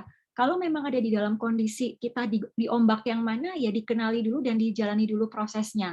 Lalu kita mulai untuk membuat tujuan atau membuat goals, Bapak. Apa yang bisa saya kerjakan di kondisi krisis ini? Apa yang harus saya kerjakan dahulu?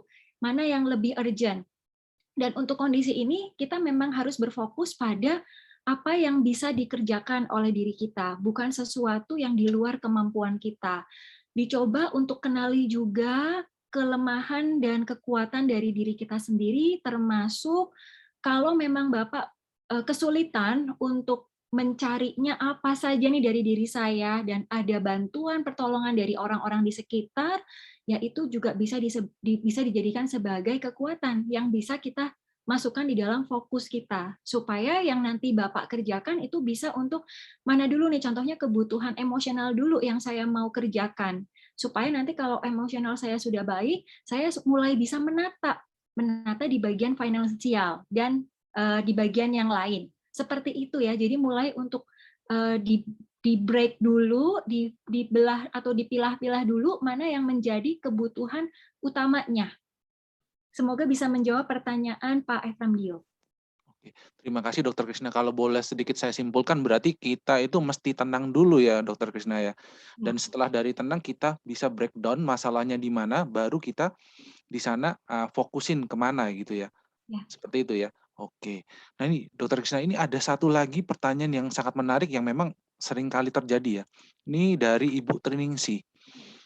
Beliau ini sepertinya kalau saya tangkap kayaknya adalah seorang ibu rumah tangga dan ada keinginan untuk juga melakukan me time atau self care nih ya mungkin ya. Dan kadang yang menjadi kendala itu pasangan sama mertua itu kok komentar gitu. Kok nggak ngurus rumah, kok nggak ngurus anak, itu kan sering kali gitu ya. Nah, caranya gimana ya Dokter Krisna supaya dalam artian beliau ini bisa tetap terfasilitasi untuk kebutuhan self care-nya dan ada nggak sih tips trik supaya mereka itu ngerti gitu, cara komunikasinya gimana gitu? Ya, Ibu Triningsih ya, pekerjaan ibu adalah pekerjaan mulia ya, semua profesi itu mulia termasuk ibu rumah tangga yang kayaknya kerjaannya nggak habis-habis gitu. Nah, pada saat ingin self care atau ingin tadi lah ya me time, tentu kita juga harus menyelesaikan dulu pekerjaan utamanya. Nah, begitu ada tadi kan waktu istirahat, ya memang sudah selesai nih pekerjaan rumah tangganya. Itu memang sudah jadi hak ibu juga untuk bisa me time. Dan mengurus anak itu misalkan sudah selesai nih, ibu ingin untuk mengurus diri sendiri. Bagaimana cara untuk mengkomunikasikannya? Karena memang masih tinggal satu rumah gitu ya. Jadi kayaknya kalau dilihatnya kan, kok kamu leyeh-leyeh aja gitu kan. Kemarin Dokter Ivan juga sudah menyampaikan komunikasi yang asertif ya. Itu menjadi salah satu hal yang jadi bukan pasif tapi juga bukan agresif. Dikenali bahwa kebutuhannya saya saat maksudnya kewajiban saya saat ini sudah selesai, Ibu. Kemudian ini masih ada waktu sekitar contohnya 30 menit atau 1 jam saya istirahat dulu. Saya mau istirahat dulu, Bu, misalkan bilang ke ibu mertuanya ya, sebelum saya nanti melanjutkan pekerjaan yang lain. Nah, di waktu yang 1 jam istirahat siang itu, maka Ibu Triningsih bisa untuk melakukan apa? Kegiatan yang menjadi me time-nya Ibu. Tentu di sini memang juga perlu dikenali tadi, seperti apa komunikasinya ya, kan karena sudah cukup lama juga nih tinggal dengan anggota keluarga itu. Kalau memang agak sulit ya mungkin ibu melakukan me time-nya nanti pada saat di malam hari sebelum ibu tidur. Contohnya seperti itu. Jadi bisa dilihat ya fleksibel saja ibu di kondisi yang seperti apa dan di waktu yang mana. Tapi ya cara komunikasinya memang harus yang asertif. Jadi tidak untuk diri kita juga tapi untuk orang lain juga nyaman seperti itu ya. Jadi nanti supaya ibu mertuanya juga mengerti bahwa oh iya, pekerjaan Ibu Tri sudah selesai. Ya sudah, anak udah diurus, pekerjaannya sudah bagus, rumah sudah bersih. Ya memang sudah waktunya istirahat ya istirahat begitu. Oke, berarti tetap prioritas tugas harus selesai dulu ya Dok ya, baru kerjain untuk self care-nya. Kalau memang nggak bisa ngerti, ya coba sih kita ngomong pelan-pelan secara asertif ya. Dan kalaupun memang itu susah, ya kita harus yang lebih fleksibel, nyesuaiin waktunya, curi-curi di waktu lain ya, seperti tadi waktu malam. Oke, nah ini sekarang kita sedikit beralih ke Dokter Uku nih. Dok, ini ada pertanyaan dari Novelia Handayani dari Bogor nih. Ini beliau tanya, apa sih strategi coping yang paling tepat khususnya selama pandemi ini? Soalnya kayaknya di waktu pandemi ini beliau kok malah jadi sering belanja online gitu untuk menghilangkan kejenuhan gitu. Ini gimana ya Dok ya? Mohon tanggapannya. Karena kok kayaknya malah lebih asik nih belanja online. Takutnya malah kebiasaan dengan yang coping yang kurang baik nih Dokterku. Monggo Dok, minta tanggapan Dok. Terima kasih untuk Ibu Novelia dari Bogor ya. Strategi coping ini kan sebenarnya kita gunakan kalau kita menemukan kayak masalah atau stressor gitu ya, kayak masa pandemi ini ya, dituntut untuk lebih banyak di rumah. Memang tidak boleh beraktivitas sosial, tapi bukan berarti kita benar-benar full harus di rumah gitu ya.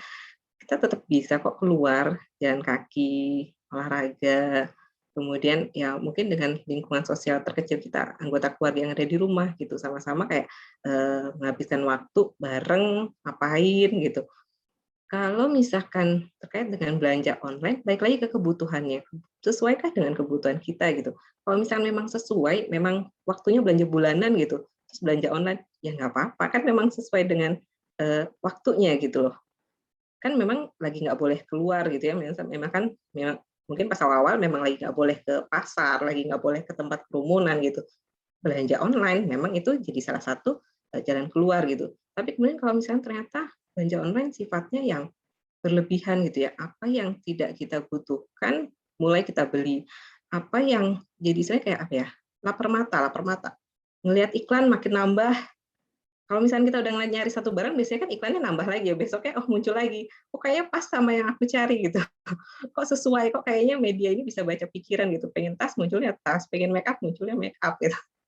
Kembalikan lagi pertanyaan, butuh nggak ya? Kalau nggak butuh, ya jangan gitu. Stop gitu. Cari lain gitu. Dan screen time itu kan penting sekali ya.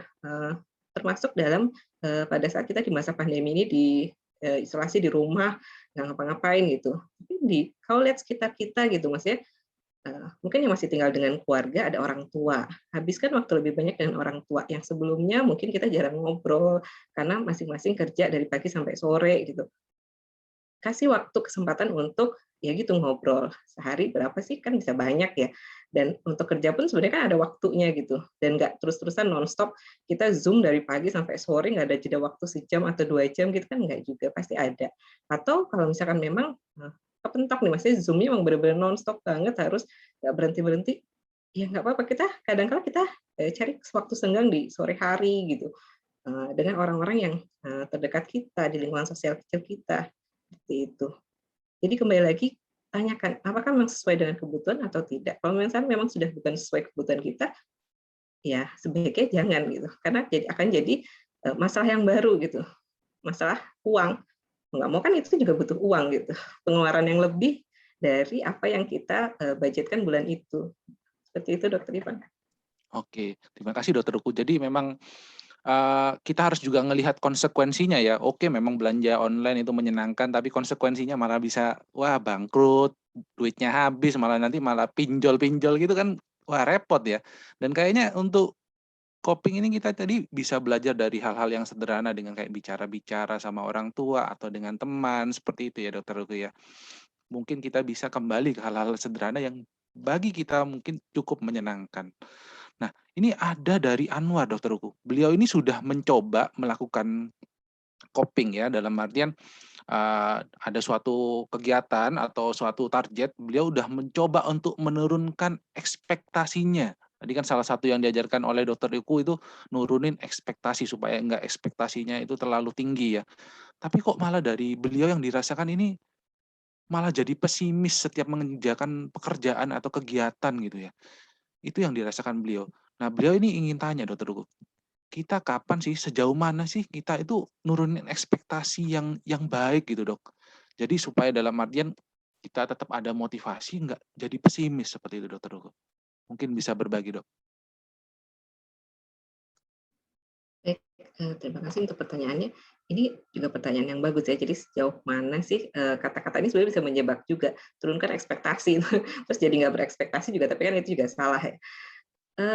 Balik lagi, kalau kita ini kan hidup nggak sendiri ya. Kita maksudnya kita punya orang di sekitar kita gitu yang bisa menilai kita, menilai kemampuan kita, tahu kita gitu. Nah, saat kita seperti yang tadi saya contohkan ya, kalau tadi saya contohkan kan di mana situasi kita keinginan kita kayaknya nggak pernah tercapai gitu ya. Misalkan nilai terlalu rendah terus, kerjaan kinerja juga kayaknya udah usaha maksimal tapi nggak bisa. Itu persepsi kita gitu. Gimana dengan persepsi orang lain gitu? Coba tanya, komunikasikan gitu, terutama orang yang menilai kinerja kita gitu. Apa benar saya orang yang seperti itu? Apa benar memang pekerjaan saya yang kurang, atau apa yang bisa saya lakukan untuk mencapai itu gitu? Kita tanya ke orang-orang sekitar kita, kita tanya ke rekan kerja, kita tanya ke teman sekeliling kita, atau orang tua atau keluarga. Jangan-jangan memang selama ini usaha kita yang memang belum maksimal gitu. Tapi kita punya ekspektasi yang tinggi, atau sebaliknya kita turunkan ekspektasi, kita juga jadi nggak berusaha. Itu kan jadi sama-sama istilahnya nggak nemu jalan tengahnya gitu ya. Nah, kalau misalkan tadi ya bilangnya udah coba terus malah jadinya nggak pengen ngapa-ngapain gitu ya. Jadi kayaknya malah ya udah deh, udah coba ini, udah coba itu nggak bisa. Apa balik lagi lihat dari sudut pandang kita seperti itu. Apa benar dari sudut pandang orang lain seperti yang kita lihat juga gitu. Jadi penting untuk kita ngelihat suatu hal itu nggak dari diri kita sendiri, tapi dari orang-orang lain gitu. terbuka sama pendapat dan juga masukan orang di sekitar gitu. Kalau misalnya memang nggak bisa dan itu juga tidak membantu, kita bisa minta pertolongan profesional gitu. Mungkin kita bisa ke psikolog, konseling, ataupun juga ke psikiater. Itu Dokter Ivan. Oke, berarti kita memang benar-benar harus pintar-pintar ya dalam nyeting ekspektasi ya. Dan kalau memang kita sudah mulai ngerasa pesimis, malah kurang dapat menikmati, kita bisa mencari bantuan seperti itu ya Dokter Ruku ya. Oke, untuk berikutnya saya izin untuk bertanya nih kepada Dokter Krishna, Dok. Ini pertanyaannya dari saya izin sedikit curcol juga ya Dok ya. Dari saya, ini kalau misalnya saya pingin self care nih Dok ya, pingin self care ya. Kadang kan cowok pulang kerja capek pingin self care gitu ya. Tapi di satu sisi istri kadang juga minta bantuan dari cowok untuk bantu ngurusin rumah tangga gini gini gini. Atau misalnya istri juga pingin self care juga, rebutan gitu Dok self care-nya gitu. Istri pingin, suami juga pingin gitu. Itu solusinya gimana ya Dok ya? Memungkinkan nggak sih Dok kalau misalnya kita itu melakukan self care yang misalnya berdua sama istri gitu? Apa harus self care itu sendiri aja, saya sendiri doang gitu Dok, misalnya? Oke, thank you Dokter Ivan ya. Ini relate ya dengan pengalaman orang-orang yang juga sudah punya pasangan. Kadang aku juga mau gitu ya, jangan kamu terus. Nah, tadi pertanyaannya Iya Dokter, benar. ya pulang kerja misalnya ya, terus ada sesuatu yang istrinya Dokter Ivan minta tolong nih. Kalau memang itu untuk yang urgent ya, misalnya kayak airnya ini kok mili itu bahasa Jawa, bahasa Indonesia tuh mengucur terus gitu ya, mengalir terus gitu. Ya tadi segera tadi mana yang prioritasnya, mana yang emergensinya kan. Kerjakan yang itu dulu Dokter Ivan. Tapi pada saat memang tadi Dokter Ivan dan istri malahan bisa kayak sama-sama gitu ya, sama-sama satu frekuensi kan, supaya satu frekuensi dan bisa dikerjakan bersama self care-nya, ya boleh sekali. Malah itu akan lebih meningkatkan interaksi kita, komunikasi dengan pasangan. Jadi yang namanya self care itu tidak harus sendiri saja. Karena kegiatan self care yang bersama pun banyak. Contohnya adalah olahraga ya. Itu kan olahraga bisa rame-rame tuh, lari bareng ya di GBK, itu bentuk kegiatan self care kita. Terus tapi lagi nggak pengen keluar, pengen berdua sama istri, bentuk self care-nya apa nih? Sudah selesai pekerjaan semua ya, pekerjaan yang terkait dengan profesi dokter, pekerjaan rumah tangga, udah malam, kita mau nonton deh film bareng gitu misalnya. Ya boleh, itu adalah salah satu kegiatan self care yang dilakukan bersama juga, sehingga nanti malah lebih nyaman. Intinya kan gitu ya, tadi melakukan kegiatan self care harus dengan senang hati dan nyaman, jangan karena terpaksa dan malah menjadikan beban. Nanti kalau harus saya terus ya, pasangannya jadi nggak melakukan ya, nanti jadinya adalah kesel, kan jadinya nggak bagus tuh. Seperti yang materinya Dokter Ivan waktu itu, bicara lagi komunikasi yang asertif ya. Jadi boleh sekali self care-nya dilakukan mau berdua rame-rame, yang penting tujuannya adalah tercapai tadi. Oke, berarti boleh bareng-bareng ya Dokter Krisna ya, dan cari aktivitas yang memang dua-duanya ini bisa oke ya, bisa bisa sama-sama seneng ya, seperti itu ya. Oke, Dokter Uku ini ada satu pertanyaan juga Dokter Uku. Ini dari Nuraini dari Banten. Ini beliau sewaktu biasanya merasa kecewa dengan orang, beliau ini biasanya menyampaikan langsung kepada orang yang bersangkutan seperti itu. Dan itu dirasakan sama beliau itu bikin hatinya lebih tenang, lebih lega gitu. Itu apa juga termasuk mekanisme coping yang baik, Dokterku? Dan apakah tepat kalau misalnya dilakukan seperti itu, Dokterku? Mohon masukan, Dokterku. Terima kasih Dokter Ivan. Maaf ini nadanya saya jadi keinget kayak lagi nonton wayang. Baik, terima kasih untuk pertanyaannya Ibu Nuraini dari Banten. Kalau tadi mengingat ada beberapa, tadi saya sempat membahas juga ya beberapa mekanisme coping, berapa coping, jenis coping utama ya. Ada yang fokusnya menyelesaikan masalah, menyelesaikan fokus ke emosi, atau juga ada yang ke sosial. Nah, kalau misalnya ditilik dari situ, sebenarnya kalau misalnya ini kan saat kita kecewa dengan seorang terus kita nyampein langsung, sebenarnya kan kita sedang fokus sama masalahnya ya, kita cari nih apa sih sebenarnya yang bikin aku kayaknya nggak kecewa ya sama kamu gitu, apakah cara ngomong kamu ataukah memang ada masalah yang sebelumnya kita belum selesaikan gitu. Jadi sebenarnya itu juga bisa masuk coping untuk menyelesaikan masalah, dan juga bisa masuk di coping untuk apa ya, yang fokus ke emosi. Jadi bikin lebih tenang, bikin lebih lega. Tapi kalau untuk tepat atau tidaknya kembali lagi bergantung bagaimana cara penyampaian ibu gitu. Kalau misalkan menyampaikannya dengan baik, benar-benar kita ajak ngomong berdua orang yang dimaksud gitu ya. Kemudian kita pun juga tujuannya adalah agar menemukan solusi dari masalah yang ada gitu ya. Kemudian dimulai dengan pembukaan dulu, kemudian endingnya akhirnya adalah solusinya seperti apa gitu. Itu nggak apa-apa, itu justru baik ya. Kita sama-sama terbuka, nyari jalan keluar. Tapi kalau misalkan penyampaiannya mungkin di tempat umum dengan cara atau pilihan kata yang bisa beresiko menyinggung juga orang tersebut, itu sudah menjadi satu cara yang kurang tepat ya. Karena kita pun juga, tadi Ibu juga bilang bahwa kita merasa kecewa dengan seorang. Nah, inginnya berarti kita juga tidak membuat orang lain kecewa dengan kita. Seperti itu.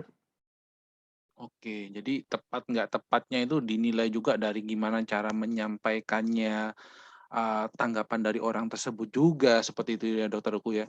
Jangan sampai kalau misalnya kita malah nyakitin hati orang ya, berarti perlu diperbaiki untuk cara bicaranya ya. Jadinya Oke. sama. Dia buat kita kecewa, kita juga buat dia kecewa. Nggak Iya. selesai masalahnya malah. Nanti malah timbul masalah baru. Nah, ini ada pertanyaan lagi Dokter Uku untuk Dokter Uku dan Dokter Krishna nih dari Ruth ya. Ini beliau tanya bagaimana nih untuk coping dan self care yang disarankan yang baik untuk kondisi stres akut dari pekerjaan. Misalnya kerjanya dari kantor atau misalnya ada sekolah tatap muka nih yang sedang digalakkan gitu. Karena pandangannya masih ada beberapa orang yang takut untuk diminta datang kerja ke kantor atau disuruh masuk ke sekolah di saat pandemi gini. Adakah saran, Dok?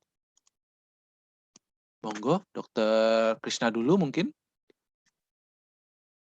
Ya, terima kasih untuk Ibu Ruth ya. Memang sekarang kan sudah harus tadi itu angkanya sudah menurun dan ada beberapa instansi yang ataupun sekolah yang sudah memulai kegiatan tatap muka atau dari kantor ya. Kembali lagi kalau dulu sudah terbiasa di rumah ya, maka sekarang sudah kembali seperti yang sebelum pandemi, dari rumah ke kantor dan sebagainya. Nah, bentuk self-care-nya yang pertama juga harus kita perhatikan adalah waktu kita ya, mempersiapkan diri sebelum ke kantor, kemudian jarak dan kemacetan lalu lintas itu juga perlu diperhatikan karena pada beberapa area sekarang juga sudah ditambah jalur ganjil genapnya nih, sehingga kalau Ibu Ruth belum terbiasa untuk udah biasa di rumah, terus sekarang jadinya kan keluar dan banyak macet di mana-mana, maka ya sudah mulai bentuk self care-nya adalah tidur lebih awal dan bangun pun lebih awal karena kita mempersiapkan supaya jangan terlambat datang ke kantor ya. Apalagi pada saat di kantor kita juga tetap harus memperhatikan ini bentuk self care juga karena protokol kesehatan, vaksinasi ini sudah satu paket dua sejoli yang tidak bisa dilepaskan. Ini juga masuk ke dalam self care secara fisik untuk mempersiapkan diri kita masuk ke kantor atau bekerja lagi bukan dari rumah. Yang lain apa? Mungkin Ibu Ruth punya hal yang spesifik nih ya, yang belum disampaikan. Di area yang mana? Kenali dulu, di fisik kah, mental, emosional, intelektualnya, atau spiritual dan sosial. Dikenali dulu di kotak yang mana, supaya nanti bisa tahu. Contohnya kalau di area intelektual atau lagi butuhnya di area emosional, maka coba lakukan cara-cara yang tadi sudah disampaikan, sudah di-sharekan, dan kalau itu membantu, tentu tadi seperti kata Dokter Uke, dicoba dulu karena tidak selamanya metode itu akan cocok untuk semua orang. Dan bisa ditemukan juga atau dikenali. Dulu kalau saya lagi stres misalnya, lagi banyak pekerjaan, saya ngapain? Dan kalau itu berhasil untuk mengatasinya, Ibu bisa coba cara yang dulu sudah Ibu pernah kerjakan. Mungkin dari saya begitu dulu ya, Dokter Ivan. Oke. Kalau dari Dokter Uku bagaimana, Dok? Terima kasih untuk kesempatannya Dr. Ivan. Jadi ini memang situasi yang baru lagi ya. Kalau kemarin kita tantangannya adalah isolasi di rumah gitu, kegiatan di rumah. Sekarang beda lagi tantangannya. Kita mulai kegiatan mulai dilakukan di luar dengan beberapa aturan, terutama sekarang anak-anak ya, anak-anak sudah mulai boleh sekolah tatap muka. Dan sebenarnya kan ini bukan sebenarnya kalau kita mundur lagi gitu, ini kan sebenarnya bukan pengumuman yang baru atau mendadak gitu ya. Jadi sebenarnya pengumuman anak-anak mulai sekolah ataupun juga kerja akan mulai secara tatap muka itu sudah disonding dari berapa waktu sebelumnya gitu kan, kalau nggak salah ingat kayak udah sekitar 2-3 bulan sebelumnya, dan itu pun sepertinya kayak melakukan melalui beberapa proses gitu ya, pemeriksaan ataupun juga evaluasi baik itu dari pihak sekolah ataupun juga pemerintah gitu ya. Nah, di sini sebenarnya kita juga sudah mulai melakukan penataan ya, apa ya, menata hati, menata persiapan, apa sih yang bisa kita siapkan. Misalkan kalau kayak saya seorang ibu gitu ya, anak-anak sudah mulai tatap muka dan itu udah disonding dari 3 bulan sebelumnya. Kita lihat dulu protokol apa yang harus disiapkan, seperti apa, kemudian melihat juga situasi sekolahnya seperti apa, dan bagaimana kesiapan anak-anak gitu, ditanyakan, diajak ngobrol. Bisa nggak kira-kira nanti kayak gini? Kamu tahu nggak konsekuensinya apa? Jadi lebih ke persiapan ya. Selama kita melakukan persiapannya dengan baik, kemudian protokol juga sudah kita jalankan dengan baik, kita percaya bahwa nggak ada hasil yang tidak sesuai dengan upaya. Seperti itu prinsipnya. Jadi kembali lagi, dan sering-sering melakukan evaluasi. Misalkan ya cemas, khawatir, takut itu wajar ya, itu kan emosi ya, emosi kita saat kita menghadapi satu situasi yang baru atau yang tidak bisa kita prediksi. Tapi kembali lagi, selama kita sudah melakukan semuanya sesuai dengan persiapan kita, sesuai dengan keyakinan kita, apa-apa kita coba pelan-pelan, nggak usah terlalu yang oh nanti begini, atau ekspektasinya yang tinggi. Ya kita istilahnya mencoba. Kalau kita nggak bisa fleksibel, atau istilahnya tadi ya, coping itu akan lebih adaptif kalau misalkan kita lebih fleksibel terhadap situasi yang baru, apalagi dengan situasi seperti ini ya, pandemi ini benar-benar membuat kita tantangan banget nih. Kadang kita diharuskan isolasi, kadang masuk, kemudian nanti naik lagi gelombangnya. Nah, di sini kita harus benar-benar mulai berlatih bahwa bersikap fleksibel akan membuat kita menjadi manusia yang lebih baik lagi. Dr. Ivan. Oke, memang kalau saya boleh tarik kesimpulan, suatu kondisi misalnya kita diharuskan untuk kayak masuk sekolah bagi anak-anak kita ataupun harus datang ke kantor di saat pandemi gini, rasa kekhawatiran itu pasti ada ya Dokter Uku dan Dokter Krisna ya. Tapi di satu sisi ada banyak hal yang dapat kita lakukan. Salah satunya adalah self care, jaga kesehatan diri supaya kita nggak mudah gampang sakit ataupun minum vitamin. Kemudian juga kita dapat melakukan coping dengan mempersiapkan diri kita untuk terjun di sekolah ataupun harus ke kantor gitu, dengan gimana sih belajar gimana caranya protokol kesehatan dan juga melakukan vaksin ya, seperti itu ya. Itu upaya-upaya yang dapat kita lakukan dan kita harus fleksibel juga ya dengan tuntutan zaman yang memang mengharuskan kita seperti itu gitu, ataupun tuntutan dari kantor ya. Nah, untuk pertanyaan selanjutnya Dokter Krisna, ini ada pertanyaan dari Ayu terkait dengan gimana nih kalau misalnya kita udah ngelakuin self care nih Dokter Krisna. Dan self care-nya itu misalnya yang dilakukan itu udah nonton Netflix nih, kita cari drakor-drakor yang seneng atau nyari film-film yang udah oke dah. Tapi kok malah yang dirasakan itu awal-awal sih seneng, tapi kok lama-lama jenuh dan jadi apa ya, bosan gitu, dan malah bukannya bikin happy malah bikin gak happy gitu Dokter Krisna. Ada masukan atau ada tanggapan nggak Dokter Krisna? Ya, berarti kita harus coba evaluasi lagi nih ya untuk Ayu. Apakah kita tadi sudah saking bosannya dengan Netflix melulu yang ya kita nonton gitu ya. Jadi kalau nonton itu kan jadi sedentary juga tuh. Terlalu lama sedentary jadi kaum rebahan ya, nonton melulu nanti akhirnya jadi kita kurang aktif bergerak, dan lama-lama itu juga satu metode terus tanpa variasi juga akan membuat bosan ya. Maka bisa dievaluasi, pilih kegiatan lain yang mungkin yang baru, yang sama sekali tidak pernah dilakukan, dan yang mungkin lebih ke arah tadi activity yang gerak, maksud saya supaya tidak bosan. Atau ya dibikin kayak jadwal saja, nonton Netflix-nya hari apa, kita ikutin film yang apa. Nggak harus semua film kita ikutin juga kan, nggak apa-apa kan. Yang paling disuka yang mana. Kemudian lakukan lagi jadwal atau kegiatan lain dengan aktivitas yang lain seperti membaca mungkin, atau hobinya apa, kesenangannya apa, atau mulai sudah keluar dari rumah, sudah mulai lakukan olahraga di luar. Dan kalau metodenya bervariasi, mungkin kita juga tidak mudah bosan. Kayak makanan aja. Kita setiap hari makannya ayam terus, padahal tuh daging masih banyak yang lain, mau daging sapi, daging kambing gitu ya.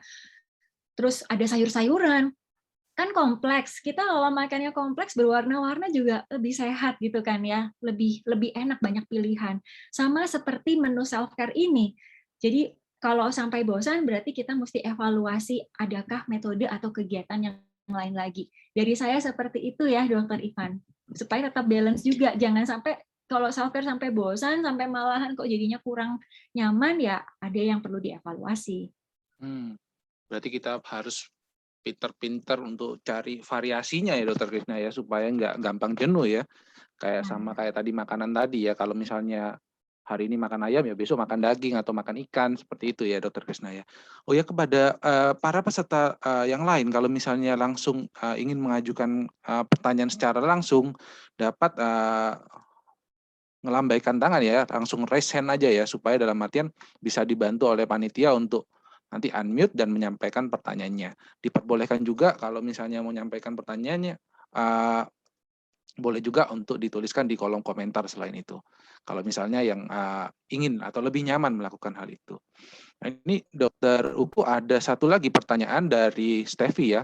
Ini beliau tanya, gimana sih kalau misalnya kita ini terbiasa untuk melakukan coping yang kurang baik gitu. Kayak misalnya procrastinating gitu, atau nunda-nunda pekerjaan, karena kan itu suatu hal yang nyaman ya. Kalau tadi Dokter Uku bilang kadang memang yang bad coping itu selalu menjanjikan sesuatu yang instan, memberikan gratifikasi gitu, atau bikin happy dulu gitu.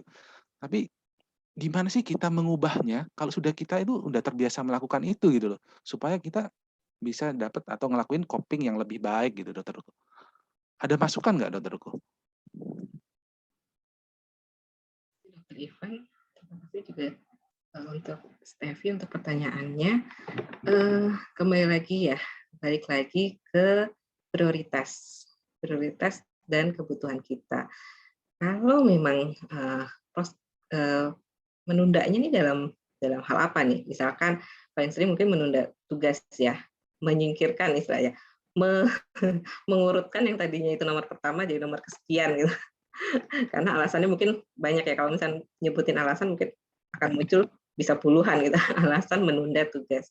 Tapi balik lagi, prioritasnya apa sebenarnya saat ini? Posisinya sebagai apa? Kalau pelajar, prioritasnya apa?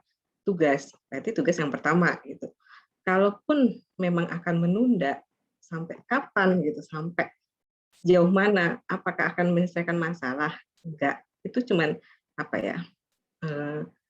Suatu saat akan tetap akan ada gitu kan, di akhir semester, di akhir waktu itu tugas itu masih tetap harus dikerjakan gitu, masih harus tetap dikumpulkan. Kalau apakah dan dilihat lagi mundur ke belakang, selama ini pakai coping yang itu gitu, selama ini hasilnya gimana, maksimalkah gitu, baguskah, nyamankah? Misalkan dilihat lagi, kalau misalnya kita lihat ya, mungkin kalau misalnya kayak menunda gitu kan, akhirnya di akhir waktu seperti kayak terburu-buru menyelesaikan semuanya gitu. Nyaman nggak seperti itu gitu? Rasanya gimana? Mungkin akan selesai gitu. Tapi balik lagi, apakah sesuai dengan ekspektasi, harapan? Pengennya memang seperti itu gitu. Kalau misalkan memang nggak nyaman, memang nggak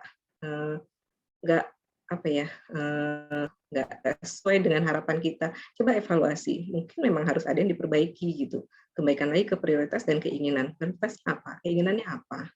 Seperti itu. Jadi baik lagi, sering-sering lakukan diskusi dengan diri sendiri gitu, bertanya apa memang kita pengennya kayak gini, nggak capek gitu, atau kita bisa lakukan yang lebih baik gitu, cari cara lain yang mungkin lebih sesuai gitu.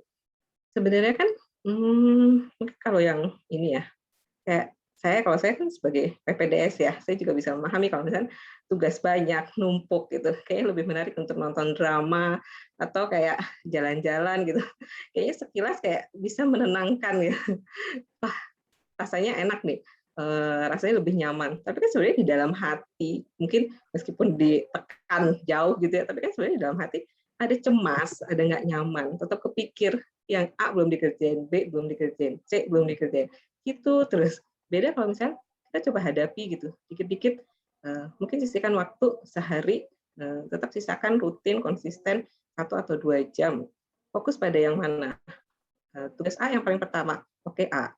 Kemudian mentok nih nggak bisa selesai, oke pindah ke yang B, C, seperti itu. Kalau misalnya memang udah jenuh banget, boleh kita lakukan istirahat, cari coping yang sesuai, nonton, tapi ya nggak kebablasan juga, balik lagi ke prioritas.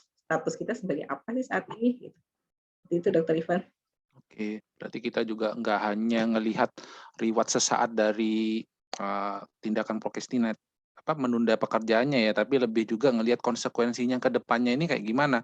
Malah yang ada bikin kerjaannya malah makin numpuk, bisa aja juga hasilnya nggak maksimal dan malah bikin kita tambah stres ya, seperti itu ya Dokter Uku. Dan kita juga harus fokus sama skala prioritas kita ya, dan diharapkan dengan melakukan itu kita juga bisa menerapkan atau menumbuhkan coping-coping yang lebih baik untuk dilakukan ya. Dokter Krisna, ini ada pertanyaan lagi Dokter Krisna. Ini beliau ini bekerjanya seorang ibu rumah tangga, mengurus anak ya di rumah dan mengurus rumah tangga. Nah, beliau ini kesulitan untuk mencari waktu untuk olahraga seperti itu Dokter Krisna. Dan karena memang ada banyak hal yang harus dikerjakan gitu. Apakah bersih-bersih rumah itu termasuk olahraga gitu Dokter Krisna? Dan kalau misalnya dari Dokter Krisna itu ada alternatif lain nggak Dokter Krisna? Supaya dalam artian kesehatan fisik juga dijaga gitu Dokter Krisna. Karena kan tadi Dokter Krisna menyampaikan self care itu salah satu komponen pentingnya juga kesehatan fisik ya Dokter Krisna ya.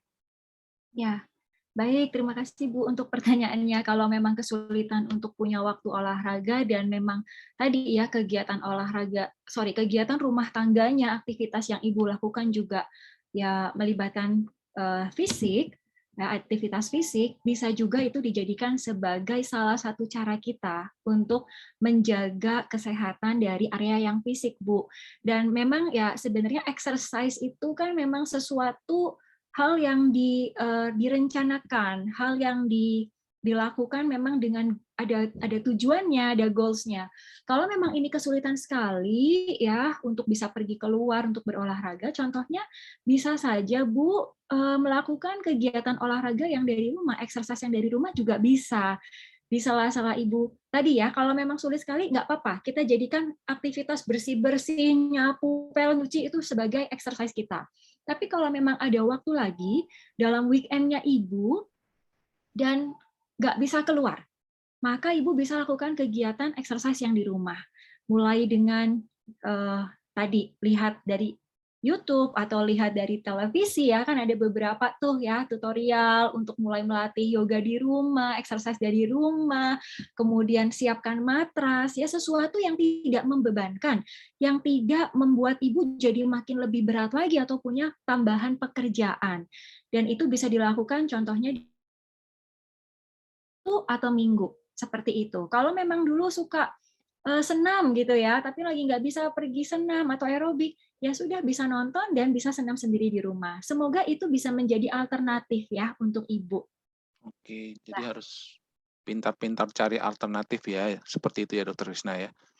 Oke. Nah ini Dokter Krisna dan Dokterku ini ada sharing dari Bapak Yohanes Iman ya. Ini beliau mencoba nyeting ekspektasi sama kesuksesannya menjadi lebih sederhana.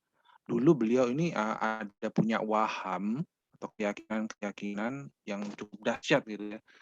Dengan melakukan ini beliau ternyata menjadi lebih sejahtera, lebih bahagia dan merasa lebih damai. Jadi settingannya dulu mungkin punya harapan yang tinggi, sekarang merasa kayaknya menjadi penjaga warung itu beliau sudah lebih puas seperti itu. Dan menurut dari Dokter Krisna, dari Dokter Uku gimana? Ada tanggapan nggak?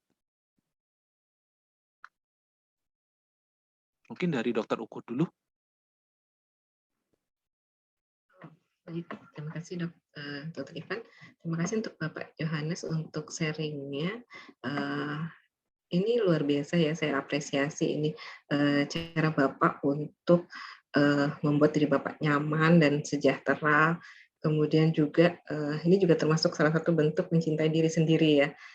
Jadi fokus kepada apa sih yang buat diri kita lebih nyaman, lebih bahagia gitu. Tidak membandingkan dengan orang lain atau orang di sekitar kita gitu. Karena kan benar sekali bahwa coping itu benar-benar berbeda satu sama lain. Kita nggak bisa membandingkan, kita nggak bisa menyamakan, kita nggak bisa pakai coping A, coping B untuk kita cari yang paling tepat untuk kita sendiri. Dan ini Pak Yohanes sepertinya sudah bisa melakukannya dengan baik ya, buktinya sudah benar-benar merasa sukses dan juga ekspektasi sesuai dengan yang Pak Yohanes mau gitu. Yang penting sih terutama di situ ya, bagaimana penerimaan kita terhadap diri kita sendiri gitu. Cuma kalau misalnya kita berusaha melakukan yang terbaik, tapi sebenarnya kita sendiri nggak nyaman gitu. Tapi saat kita sudah bisa menerima diri kita sendiri, mencintai diri kita sendiri, apa yang kita lakukan untuk kita buat kita bahagia, sebenarnya itu kita sudah melakukan yang terbaik seperti itu. Terima kasih untuk sharingnya sekali lagi Pak Yohanes. Oke, kalau dari Dokter Krisna bagaimana, Dokter? Ya, terima kasih juga Pak Yohanes Iman atas sharingnya ya, luar biasa bahwa saya ucapkan selamat untuk pencapaian Bapak di sini yang sudah lebih nyaman dengan yang Bapak lakukan. Memang tidak ada rumus pasti untuk kesuksesan dan kebahagiaan. Itu sangat tergantung dari setiap kita. Yang terpenting adalah menjadi versi terbaik dari diri kita sendiri. Apalagi tadi, kita memang hidup ini bukan untuk membandingkan diri kita dengan orang lain. Kita bukan perlombaan ya untuk kejar-kejaran dengan orang lain. Tapi yang pasti adalah apa yang kita bisa bandingkan tuh contohnya diri kita yang sekarang dengan diri kita yang dulu, apakah kita menjadi lebih baik atau tidak ya? Kalau memang Bapak merasa dengan kegiatan yang sekarang, dengan aktivitas yang Bapak lakukan, itu sudah membuat diri Bapak nyaman, merasa sukses dan bahagia, maka Bapak sudah ada atau sudah berada di jalur yang tepat. Seperti itu, dan tinggal terus Pak konsisten lakukannya. Kemudian ada hal-hal yang mungkin bisa jadi tambahan Bapak untuk dari ranah yang lain nih Pak, dari segi ranah fisik tadi, mental, emosional, intelektual, spiritual, dan sosial yang bisa tetap dilakukan setiap hari agar tetap bisa bahagia, sejahtera, dan sukses menurut versinya Bapak. Begitu Dokter Ivan untuk Pak Yohanes Iman ya. Ya, terima kasih Pak Yohanes Iman untuk sharingnya, dan terima kasih juga kepada Dokter Uku dan Dokter Krisna untuk tanggapannya ya.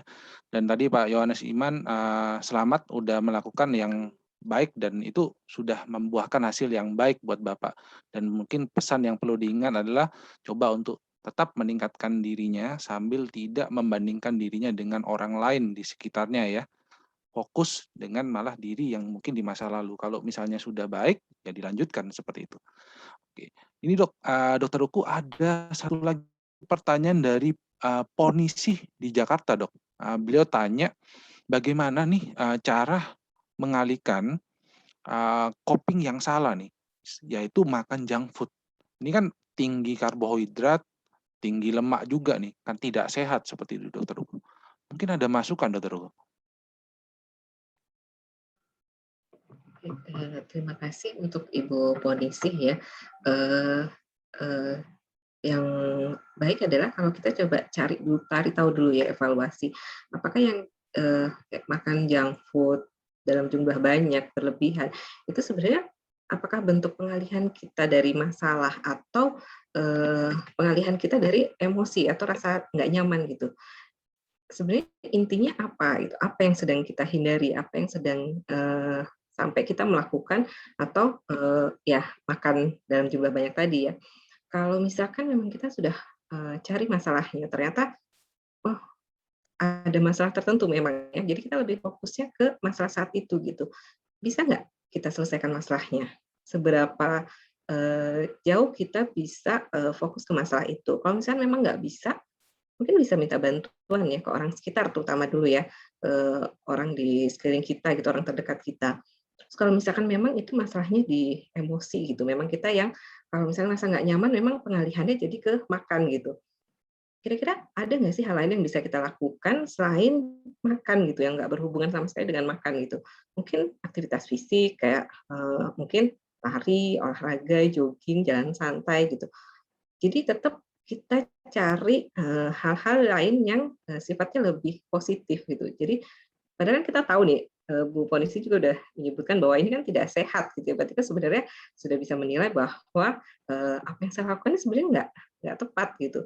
Nah, berarti kita bisa lakukan adalah evaluasi lagi. Kira-kira ada cara lain nggak sih, hal lain nggak sih?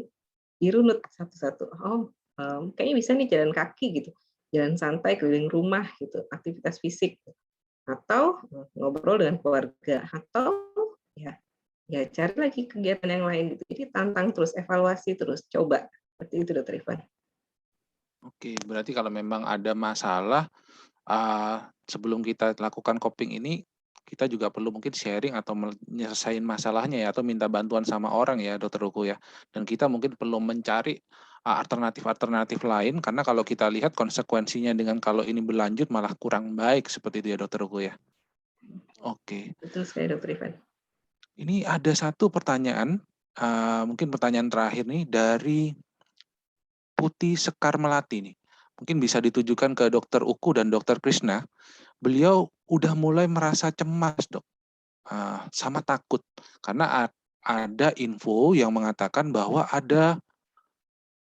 akan ada COVID gelombang ketiga nih. Padahal beliau ini sudah mulai aktif dalam beberapa organisasi secara tatap muka. Mungkin ada tanggapan atau masukan dari Dokter Krishna dan Dokter Uku. Ya, terima kasih pertanyaannya untuk Putih. Ya, sekarang memang sudah banyak aktif di luar ya, sudah bagus sekali, sudah mulai beraktivitas, dan tadi ini gelombang tiganya sendiri kan belum terjadi ya, masih istilahnya prediksi-prediksi itu. Bagaimana kalau kita mencoba memfokuskan diri saja pada momen kehidupan kita saat ini? Karena memang masa depan dan masa lalu itu adalah hal yang ada di dalam lingkaran yang tidak bisa sepenuhnya kita kontrol, ya. Kita tidak bisa kembali ke masa lalu dan kita juga tidak bisa mengontrol sepenuhnya masa depan. Tapi yang bisa kita kerjakan adalah lingkaran kontrol di saat ini, fokus di kehidupan sekarang, dan kita bisa mempersiapkan diri seandainya nanti muncul lagi gelombang ketiga. Nah, tentunya persiapan itu ya sama seperti yang sudah Putih dan juga kita semua lakukan sebelumnya. Seandainya nanti terjadi lagi nih di gelombang ketiga, semoga tidak ya, tapi kalaupun sudah ada dan kita sudah seperti layaknya kita ujian, kita belajar gitu ya dengan tekun, dengan giat, maka pada saat ujian kita pun akan bisa mengatasinya, bisa menghadapi ujian itu dan akan lulus gitu ya, lulus dan dapat hasil yang baik gitu, keluar sebagai pemenang. Jadi dicoba untuk supaya tidak cemas ya, karena memang cemas itu memikirkan hal yang di depan yang belum tentu terjadi juga, maka mulailah untuk berfokusnya pada yang bisa dikontrol saat ini, Putih. Begitu. Oke, kalau dari Dokter Uku, Dok, apa ada tanggapan Dokter Uku? Terima kasih Dokter Ivan. Nah, tadi yang disampaikan Dokter Krishna benar sekali ya, bahwa ini kan isu ya, lebih tepatnya isu ya sebenarnya, untuk berita. Pastinya sebenarnya belum ada ya. Jadi lebih ke bahwa hal-hal ini sebenarnya belum pasti gitu, belum tentu terjadi gitu. Tadi juga Dokter Krishna sudah menyebutkan bahwa kurang lebih hampir 2 tahun nih kita menghadapi pandemi ini, dan kita juga udah melewati pasang surutnya. Maksudnya kita pernah di fase yang awal-awal sekali, kemudian sempat turun, kemudian gelombang kedua kemarin yang benar-benar memang mencekam, kemudian sekarang sudah mulai turun lagi. Di sini sebenarnya kita itu dituntut untuk belajar ya, belajar bagaimana pada saat awal itu kita memahami apa sih yang sebenarnya sedang terjadi. Kemudian dalam prosesnya pun kita kalau misalnya pakai fase Kubler-Ross yang lain sudah dijelaskan oleh Dokter Lili ya, tahap mana nih kita sekarang itu dalam menghadapi pandemi ini gitu. Apakah kita sudah banyak belajar dari yang kemarin, apa yang harus dipersiapkan. Kalau sebelumnya yang simpel aja ya, vaksin ya. Sebelumnya kita belum dilengkapi dengan vaksin gitu. Tapi kalau sekarang kita insya Allah capaian vaksin pun juga memang sudah semakin meningkat gitu. Bisa dikatakan ini sebagai bentuk antisipasi kita gitu. Proses pembelajaran kita untuk kedepannya bagaimana nanti kita kalau ya jangan sampai sih kalau memang benar terjadi ada yang namanya gelombang ketiga, tapi minimal kita sudah tahu nih prokesnya seperti apa, menghadapi cemasnya seperti apa, isolasi yang baik seperti apa. Jadi hal-hal yang sudah lewat itu tidak dilupakan begitu saja, tapi kita ambil, kita saring dan kita pahami gitu. Jadi kalau misalkan ke depannya ada lagi hal tantangan ataupun stresor yang sama, kita bisa aplikasikan seperti itu. Oke, terima kasih Dokter Uku. Kalau boleh saya simpulkan dari tanggapannya dari dua-duanya adalah suatu perasaan cemas ini sebenarnya suatu hal yang wajar ya, gitu. Yang mungkin kalau kita mau menghadapi pandemi seperti ini dan akan ada gelombang 3 sebenarnya suatu hal yang wajar. Tapi kita perlu tahu juga hal itu belum tentu terjadi. Dan kalaupun itu terjadi gitu ya, kita sebenarnya ada punya kendali gitu, punya kemampuan itu. Bukannya nggak berdaya ya, kita bisa melakukan banyak hal juga. Salah satunya tadi ikut vaksin, jaga kesehatan, minum vitamin, seperti itu ya. Melakukan self-care kepada diri kita gitu. Dan dengan kita meyakini bahwa kita ini punya kendali, punya kemampuan untuk menghadapi pandemi, insya Allah kita juga akan bisa lebih siap ya menghadapi pandeminya. Oke, karena kita sudah waktunya juga hampir habis, izinkan saya untuk menyimpulkan dari acara ini, sebagian besar yang mungkin tadi kita sudah pelajari adalah bahwa untuk mencapai suatu kesejahteraan hidup atau suatu perasaan yang nyaman, well-being, itu kita butuh dua hal. Yang pertama adalah self-care, yang satu lagi adalah coping yang baik. Kalau kita belum melakukan self-care yang baik saat ini, ataupun coping kita masih belum baik, nggak apa-apa. Bukan berarti kita akan seperti itu seterusnya. Itu merupakan sesuatu hal yang bisa kita pelajari dan ternyata cara-caranya itu simple gitu loh. Ya, tadi seperti yang diajarkan sama Dr. Krishna, self care nggak perlu melulu pakai biaya yang banyak. Ternyata hal-hal yang sederhana pun kita bisa lakukan untuk self care-nya. Bisa juga kayak buat sampo, buat apa, sesuatu yang produktif yang justru malah menghasilkan juga bisa gitu. Dan dari Dr. Uku juga kita belajar bahwa oke, kalau misalnya kita melakukan coping-coping yang kurang baik saat ini nggak apa-apa, tapi bukan berarti itu yang diteruskan. Kita mulai harus belajar dan menyadari bahwa ada konsekuensi loh kalau itu diteruskan dan kita perlu belajar melakukan hal yang lebih baik. Harapannya melalui seminar ini kita dapat ke depannya sama-sama mengejar suatu kesejahteraan dan well-being bagi kita semua melalui bekal yang disampaikan oleh Dr. Uku dan Dr. Krishna. Saya ucapkan kembali kepada Dr. Uku dan Dr. Krishna terima kasih yang sebanyak-banyaknya atas ilmu yang sudah diberikan pada hari ini bagi kita semua. Nah, untuk acara di minggu depan masih ada satu acara lagi yaitu seminar yang seri kelima.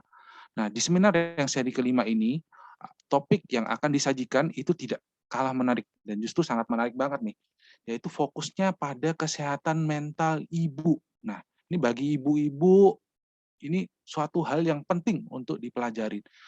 Bagi bapak-bapak sangat penting juga untuk dipelajarin karena apa? Kalau istrinya nggak sehat mental atau kesejahteraannya terganggu, yang ada repot sendiri karena gimana-gimana beliau ini juga pasangan kita ya, gitu. Bagi anak-anak kalau ibunya nggak sehat mental kurang baik juga repot, nanti malah nggak ada yang bimbing, nggak ada yang merawat seperti itu. Nah, jadi jangan lewatkan untuk seminar yang kali ini.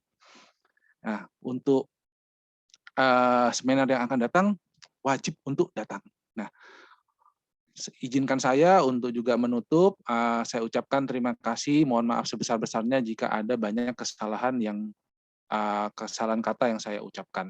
Saya ucapkan terima kasih dan sampai jumpa di acara yang berikutnya. Terima kasih. Foto bareng ya, Dr. Ivan.